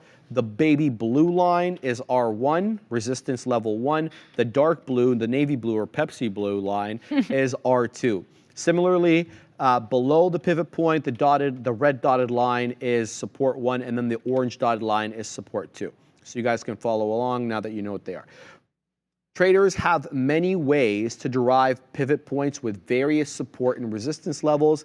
Some traders prefer to place emphasis upon a session's opening price, close price, or fib numbers. No matter which method is actually used, pivot points can help put the current price of a security into context with previously established price action. All right, so how do we trade with these pivot points? We're going to really give you the rudimentary way, and then you can obviously tailor it to your own trading style. But the way that it's described here, pivot point trading strategies are an all-in-one approach to the market. When used properly, the presence of a trend is easily determined along with an individual's trade, entry, and exit points. Prices. Applying the pivot point strategy to any futures market is relatively straightforward. Three things we're going to identify. Three things we have to go over. Firstly, identification of market sentiment. So how do we identify what the market sentiment is using pivot points? The position of the pivot point relative to current price is a key portion of identifying the market state. If that price, the current price, is above the pivot point, so like it is today on both futures contracts, whether the NQ or the ES, it's above the green dotted line right here. If the price is above the pivot point, then the market is bullish. If below the pivot point, then the market is bearish. So that's the first step, is identifying, are we bullish or are we bearish based upon where the opening price is relative to the green dotted line. Market entry. Entering the market using a pivot point is not overly complex. If you use the very basic way, simply go long when the price breaks above the pivot point and short when the price falls below it. Obviously, it's a little bit more nuanced than that. You're going to have to include other indicators or incorporate other price levels using support and resistance to kind of gauge your entry.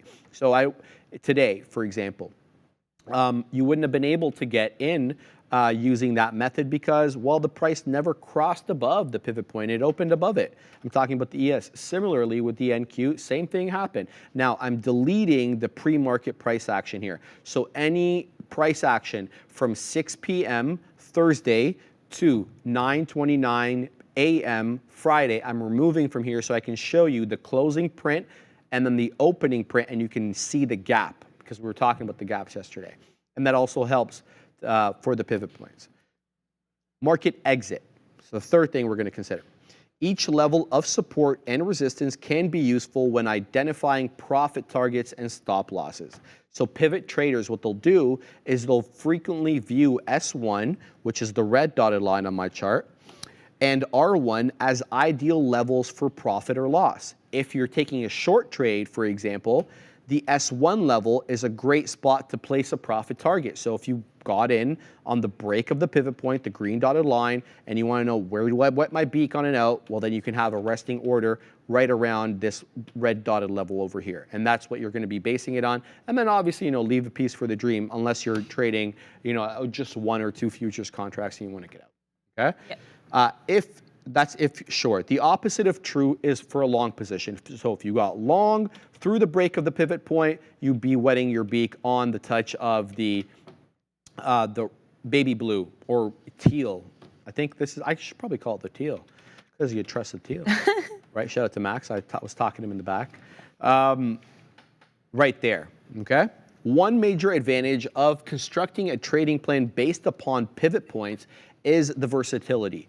Traders may seamlessly integrate additional technicals such as MACD, RSI, stochastics into the approach to validate or deny a potential trade idea. And that's what I would say. As much as you can use other indicators that help point you in the direction that the pivot points are already pointing you in, look for confirmation using other technical indicators. And they're not all going to be pointing the same direction. It's on the balance of the evidence. what are the most of the indicators that I'm using, what are they pointing to? Are they pointing in the same directions? Are they split in half? Are two pointing this way, two pointing that way? If that's the case, maybe stay away from the trade. Or is there, an overwhelming amount pointing one way and maybe one pointing the other? Take it on the balance of the evidence and then base your trades upon that. Nothing is ever going to be as clear cut. Well, maybe not never, but seldom will anything be very, very clear cut. Adair, hope that helps. Yeah, no, and I love the balance of the evidence. It sounded very legal, like summations. I really like that. But also a big thing I learned this week too, with regards to the futures as well, is if you have the EMAs stacked up in the same direction or MAs in order, that can actually be another area of confluence. It was where you have like the 10, the 20, the 50, and the 100 or the 200. The fanning. The fanning. Yeah, let me show what Adair's talking about over here. Let me just show you guys. Look, well, don't look right now because we've been consolidated for so long, so we had all these crosses. See, this is what I mean. When we're consolidated, you get all these mixed signals. Yeah, exactly. But when you're in a very trending market, let's go back and see if we can move back here to the day. Yes, so this was Wednesday's sell-off right there at the close. Look how far spread out they are. This is showing you that we are headed in an aggressive trend, whether to the upside or the downside. But when you have these moving averages crossing all over each other, there's a lot of false signals. Look for them to fan out and to be able to judge trend direction. Yeah, and that's also why I was asking earlier, are pivots more useful in consolidative or trending? And you said because they're kind of more I guess just areas of interest, areas of support and resistance, you could kind of use them whenever. But if you're looking, that's, I guess, what I'm trying to say is, if you're in a consolidative market and you're looking for confluence for your pivot points, maybe don't use MAs, right? So maybe use a different kind of indicator if you're looking for confluence on a trade on a more consolidated day with pivot points. So just some food to munch on there. Yeah, Kajun LA says TD Ameritrade has two different default pivot scripts. I've tried both and getting different levels. Yeah, that makes you and me both because I've got one level on here and a different level on there. I'm specifically talking about the R1 on the NQ. For whatever reason, I'm getting conflicting data here, despite the fact that they are the same chart and the same. I think I've got all the same inputs. I don't think I changed any of the inputs, but yeah, I see what you're saying there. Cajun. All right, Cajun LA. All right. Yeah, all right. Thanks for that.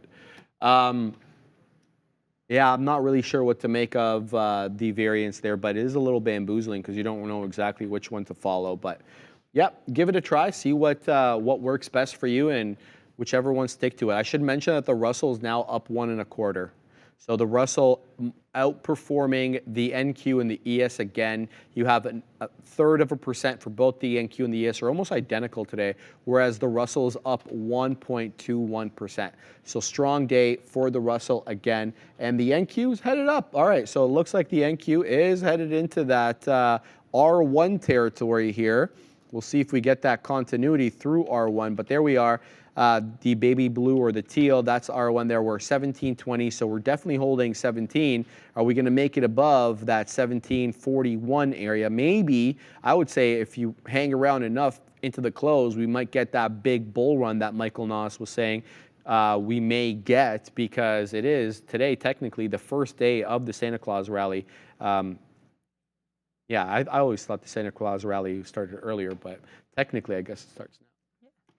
Santa's not getting a sleigh ready until now, I guess, right? Yeah, exactly. Who knows? Also, thank you to Daniel Grant in the chat. Someone needs to record all your puns each day, write a book out while they are on point. Just saying stuff. Thank you, though. I do appreciate that. Yeah, looking at the Russell, honestly, I'm trying to talk myself out of trying to trade this one because I kind of like the look on this. I like the higher highs. I like the higher lows. I like that we're not totally at high of day because, as I've mentioned, I get scared entering trades at high of day or low of day. I am a little bit rangier. I like my ranges. Also, Enzo, thanking you.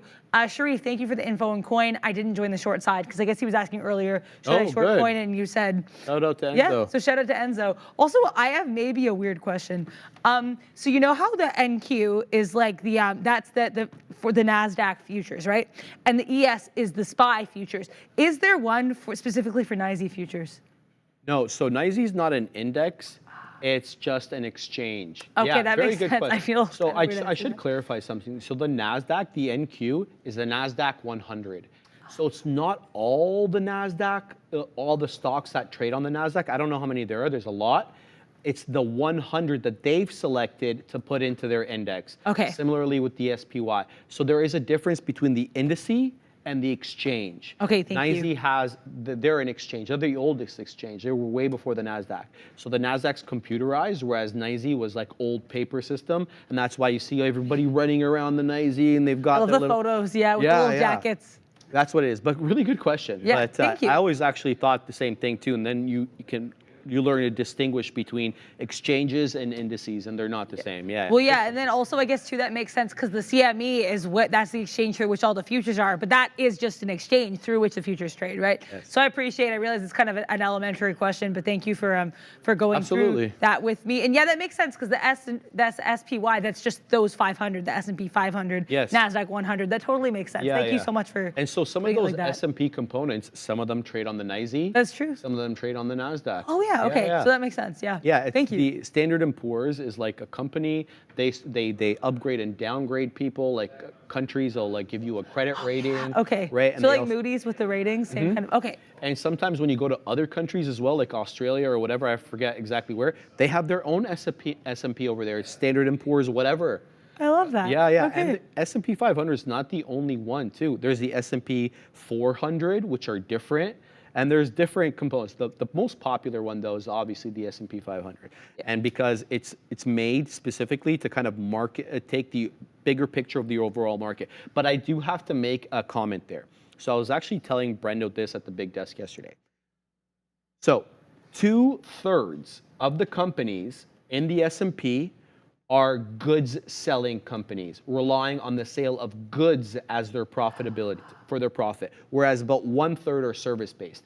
When you compare the composition of the S&P to the actual composition of the economy of the United States, 2/3 is actually services, and then I don't know what the rest is. I don't know if it's goods or so the actual composition of the S&P is not reflective of the overall economy. So it can be bamboozling in the sense that the S&P can be running up because the goods providers are doing well, but the composition of the economy is more service-based, so they're not doing as well. So you need to be able to look at and differentiate between those two. Yeah, thank you so much. I have a lot of reading to do now because I'm really interested in stuff like that, and I like. It's super interesting. Yeah, I know. I literally want to go and read and write all of that down because yeah, I was not aware of that. I guess that the lack of synchronicity between the two. Yeah, I don't know if they did that by design or it just ended up happening that way. But clearly they select which companies go into their databases. Yeah. I mean, it doesn't sound like an accident. Yeah, Who knows? I'll have to look into that. Thank you so much. Yeah, it's very interesting. All right, looking at the NQ here, we're still at that, I don't want to say resistance level, but it is technically R1 here on the chart,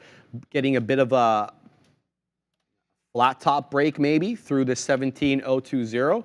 It looks like we are trending nicely now on the NASDAQ, maybe kind of getting ready for that big push north during the power hour session that starts from 3 to 4. We know we definitely sold off during the power hour session on Wednesday, so maybe we can kind of get the inverse of that today and make a new local high.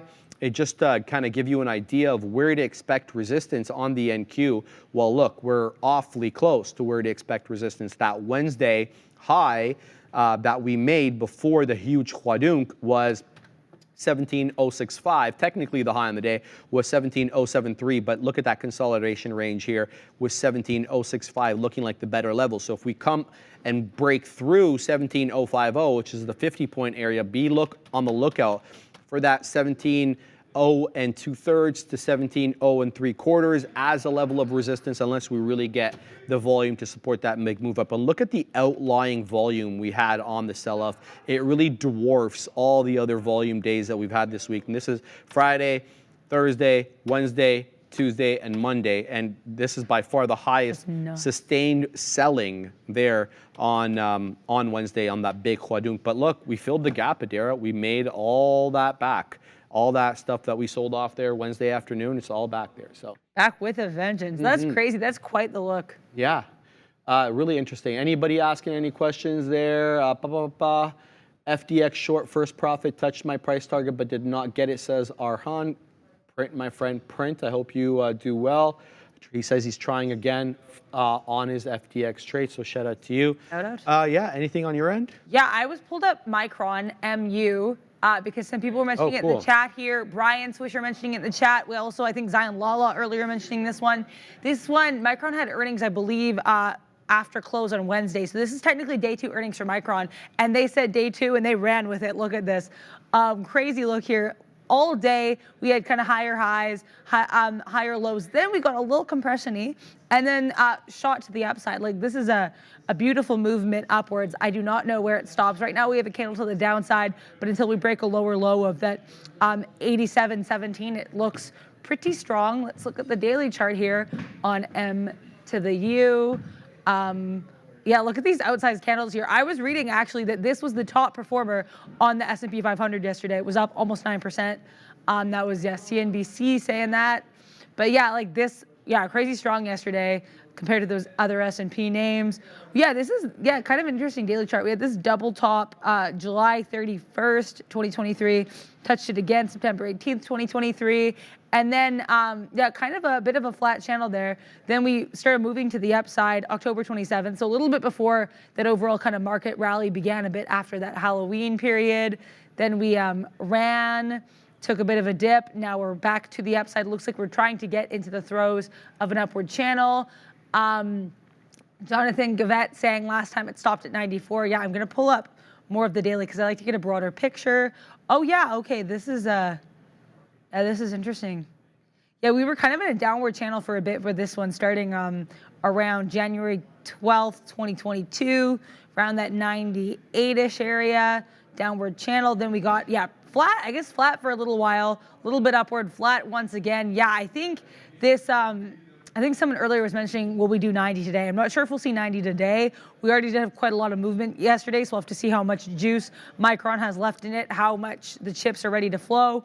But yeah, let's see. I think this this kind of peak of 93 could be interesting. Then we'll be interested in that 95 and then that 96, 98 area. But yeah, not a bad look at all. Very strong name. Looks like there's got a lot of gas in the tank on this one.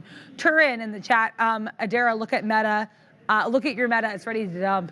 Yeah, I kept wanting to get involved in this one, but I packed in the patience. Shout out to Sharif, because I was like, I don't want to get involved in Meta before it breaks that level at which I have been I'm still looking at, there we go, here's Meta.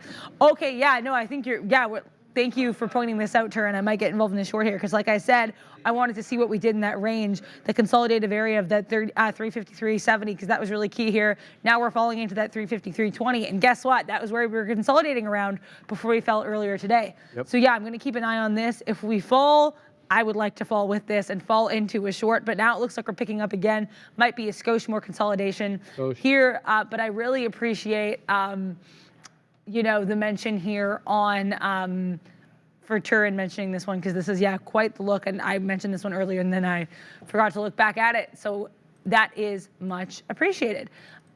There was another, I thought I saw something else here. Oh, Kyle Burdett tagging you here. Sharif, shorting ES again here against the morning's support, becoming resistance 5 minute. Yeah, it's a good look, Kyle. Here's the ES on the 5 minute chart. Let's put that bad boy in. It doesn't have the pivot points, so just allow me a second to load up the pivot points so that we can stay on theme, baby.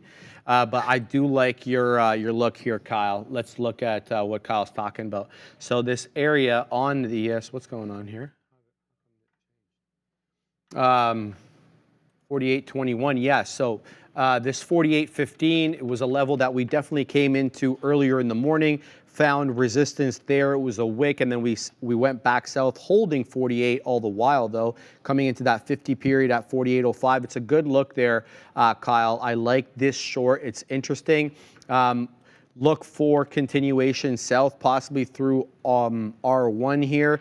I would say you're really going to print if we do break below this level over here. That's a couple of troughs we've made on the morning at 48.05, initially here at 11, and then again here at 12.15 and 12.20.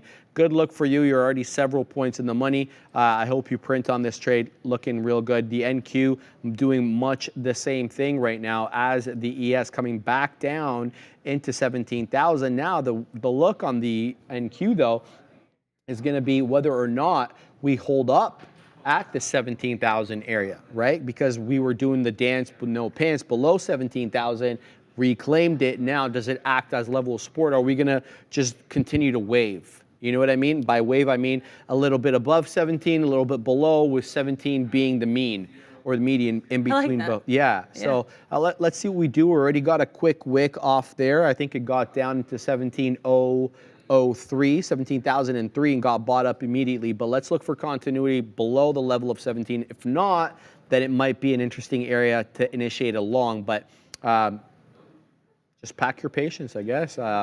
Wait for it. It's not the kind of day to rush into anything, at least not from my perspective, just because it has been so range bound, whether equities or futures, they have been tough to trade, at least for me on the day. What do we got? Like another 15 minutes or so left before we send you over to the other show. And hopefully they'll do a lot better trading than what I did today and give you some better ideas. But hey, Damien Oliveris, Merry Christmas, you filthy animals. I love that from Home Alone. Yeah. Man, Home Alone has not been on cable once this year. You know why? Disney sucked in all the... that visual was yeah, they just took it all because their subscribers started dropping off. Oh, yeah. Remember? Yeah, Elon? after the elongate. Exactly. Elongate, but yeah, did not elongate Disney. Yeah, and so Elon is like, well, no, forget about Elon. Disney's being super tight with the Home Alone because they know how important it is during the Christmas. Oh, yeah. People love watching Home Alone during Christmas, and if you want to watch it, at least legally anyway, you got to go on to Disney. Otherwise, it wasn't on cable. James Dell says, cable is dead, brah. Well, you know what, man? With my condo fee, I kind of get it included, so I'm not going to complain. Oh, really? Yeah. Okay, that's I guess that's like a perk. And there. I got like a really good cable. Well, it wasn't me doing it. It was the condo board negotiating for all that. So I'm not going to pay for Disney, baby. But yeah. SPY puts hammer. All right, keeping my eye on the SPY. Keeping my eye on the NQ. Right now, we got that beautiful 17 bounce off of that 1703 on the NQ, right back up into 14. So it looks like the 17 level gonna hold up for now, though. We'll have to wait and see whether we get a move up. Darwin, I need cable for sports. Digital stuff doesn't completely cut it for me. You and I both, my friend. I gotta tell you, my issue with the streaming services is twofold. One, it's so parcelized. You have to get this service for soccer, this service for football, etc. And then on top of that, you don't have a guide, a consolidative guide to know when everything is on. So you have to look to see when everything is on individually. Like, I really need a program that kind of consolidates all your services together and gives you a guide, a consolidative guide for all your services. I think that'd be a hell of a business idea if one doesn't already exist. Does such thing exist, guys? Is there a website that kind of consolidates all your streaming services together and shows you what's on at different times? Otherwise, forget about what you heard because I'll be coming to market with that. No, I'm just kidding. I mean, for real though, does anybody know of any service that can consolidates all the programs together? I don't. Loser 101, Sharif, on days like this, will you think about how your day went today over the weekend? Do you turn it off as soon as you leave the office? I'm not down that much, brother. Just down like $30 or something, like $35. So it's not a big deal for me, but yeah, I do fester a lot more on my losing days than I do on my winning days. And that's something Adair and I talked about at length when we talked about trading psychology. It's the way it is, but it's gotten better. Like, there's no shoes being thrown around or things breaking like there was. Oh, there were shoes. There were slippers and slides. Neil's wondering what the hell I'm talking about.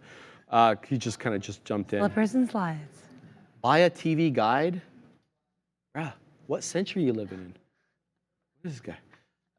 No, seriously though. Roku, go Roku. It streams over the internet, says Karen. Ram said no, so I'm not doing it. No, but seriously, guys, if there's any consolidative streaming service, I'd love to know about it. Sharif, I feel ya. I miss the commonality of conversations at work with cable in every home. Yeah, that was a different time, right? That was definitely a different time where, you know, are you watching this show or whatever at whatever time? No, everybody watches it on their own time now. You watch it on the subway, you watch it wherever, right? I feel you. I feel you. There is a little bit of a difference there.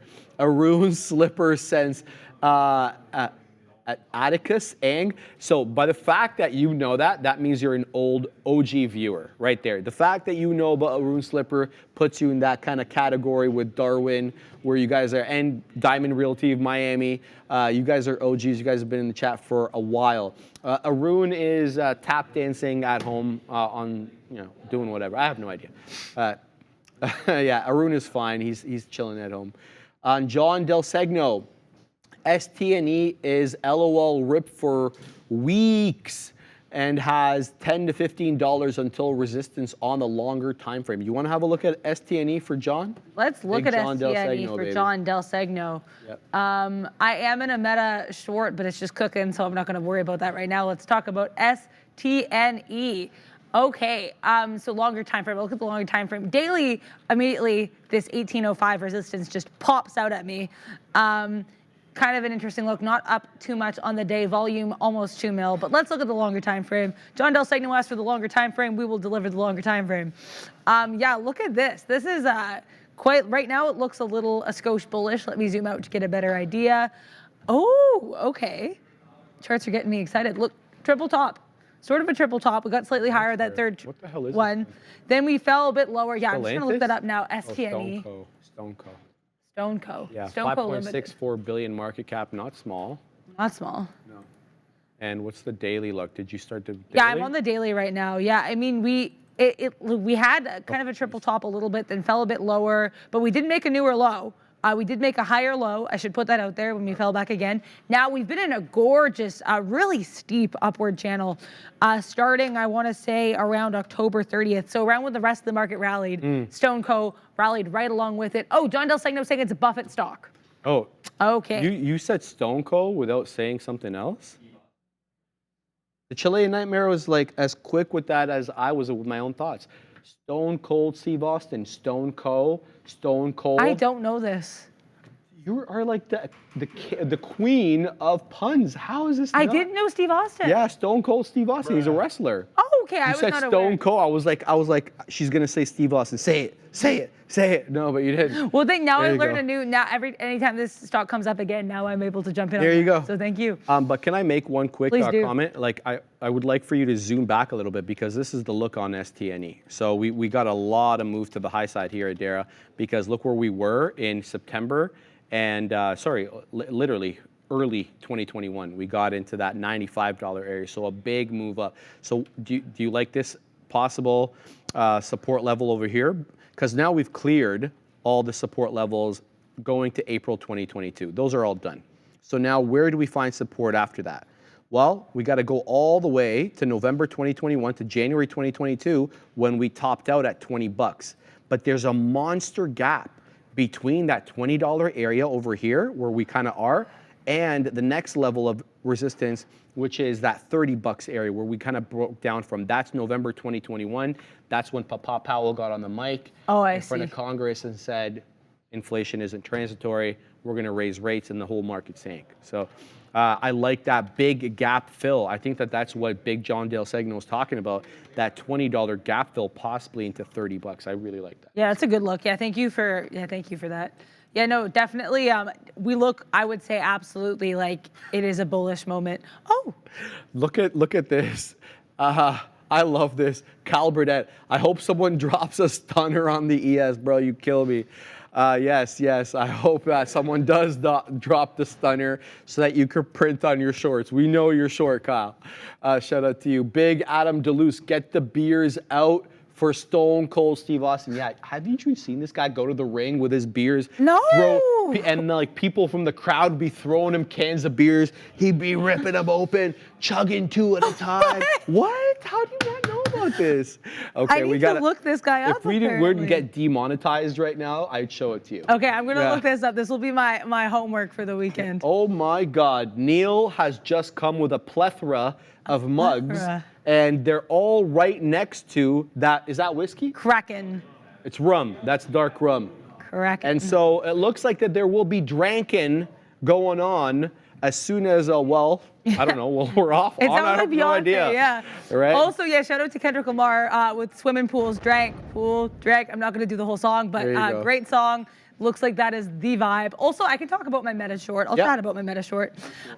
So Hey. I don't hate this short still. Thank you. Because we have not cracked this 350.80. And I've noticed every time we knock on the door to, Sharif will do the knocking. Yeah. Every time we knock on the door, I have thank you. You do it better. The knock on the door at 350.80, meta jumps back away. It does not want to break 350.80. So I will be confident staying in this at least until the midday ends. We have 7 more minutes. But yeah, I'm out if we break decisively above 350.80. I think we could take profit at this 350 to 86, 85 area. And I say that because that was where he picked back up earlier. So I'm trying to look at past levels, trying to look at consolidation. Like I said, look at how strong this consolidation has been for Meta in this range. Happy with this point of entry. Hopefully it follows through. But yeah, James Dell, yo-ho, let the rum flow. Yeah, what a time, what a moment. Oh, baby, I love it. We'll probably pour some point. Yeah. Okay, well, there you go. The pour will come at some point in the afternoon. Neil's keeping us on our toes. Neil's Yeah. foreshadowing the vibe. Yeah. Yeah. So if you guys want to have a drink along with us, get your, I guess, shot glasses, or in our case, mugs. This is where we're going to be doing the shots in this bad boy over here. Shout out to the Neil for coming through. We have eggnog as well, so it would make sense actually to. We're not belligerent. Well, speak for yourself, Neil. There may be some belligerence around here somewhere. Cat in the Hat's like getting her hands ready. She's like, yo, where's the alcohol, bro?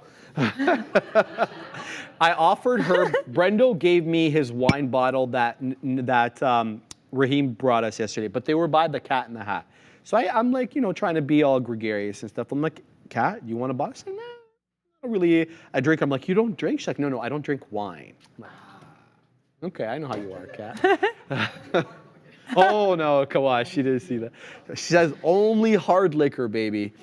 Shout out to the Cat in the Hat, baby. Well, indeed. Yeah, Christmas spirits this afternoon, maybe. We'll see. Yeah, getting into the Christmas spirits, quite literally. Quite literally, yes.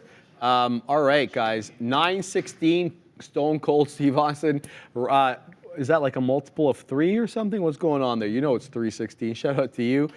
John wants to talk about Stellantis. He says it's absolutely ready to explode, Dara.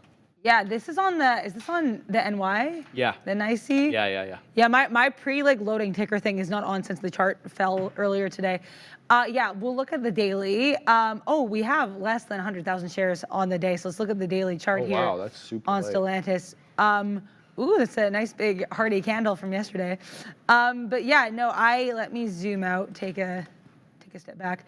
The farthest back it's showing me is June 2023 for some reason. But yeah, no, I think definitely, we definitely fell into the pits of despair around the time of Sean Fain and the Roses and the UAW. If you don't know what I'm talking about, yeah, there was this whole funny thing where he'd be like, oh, which company will get a rose?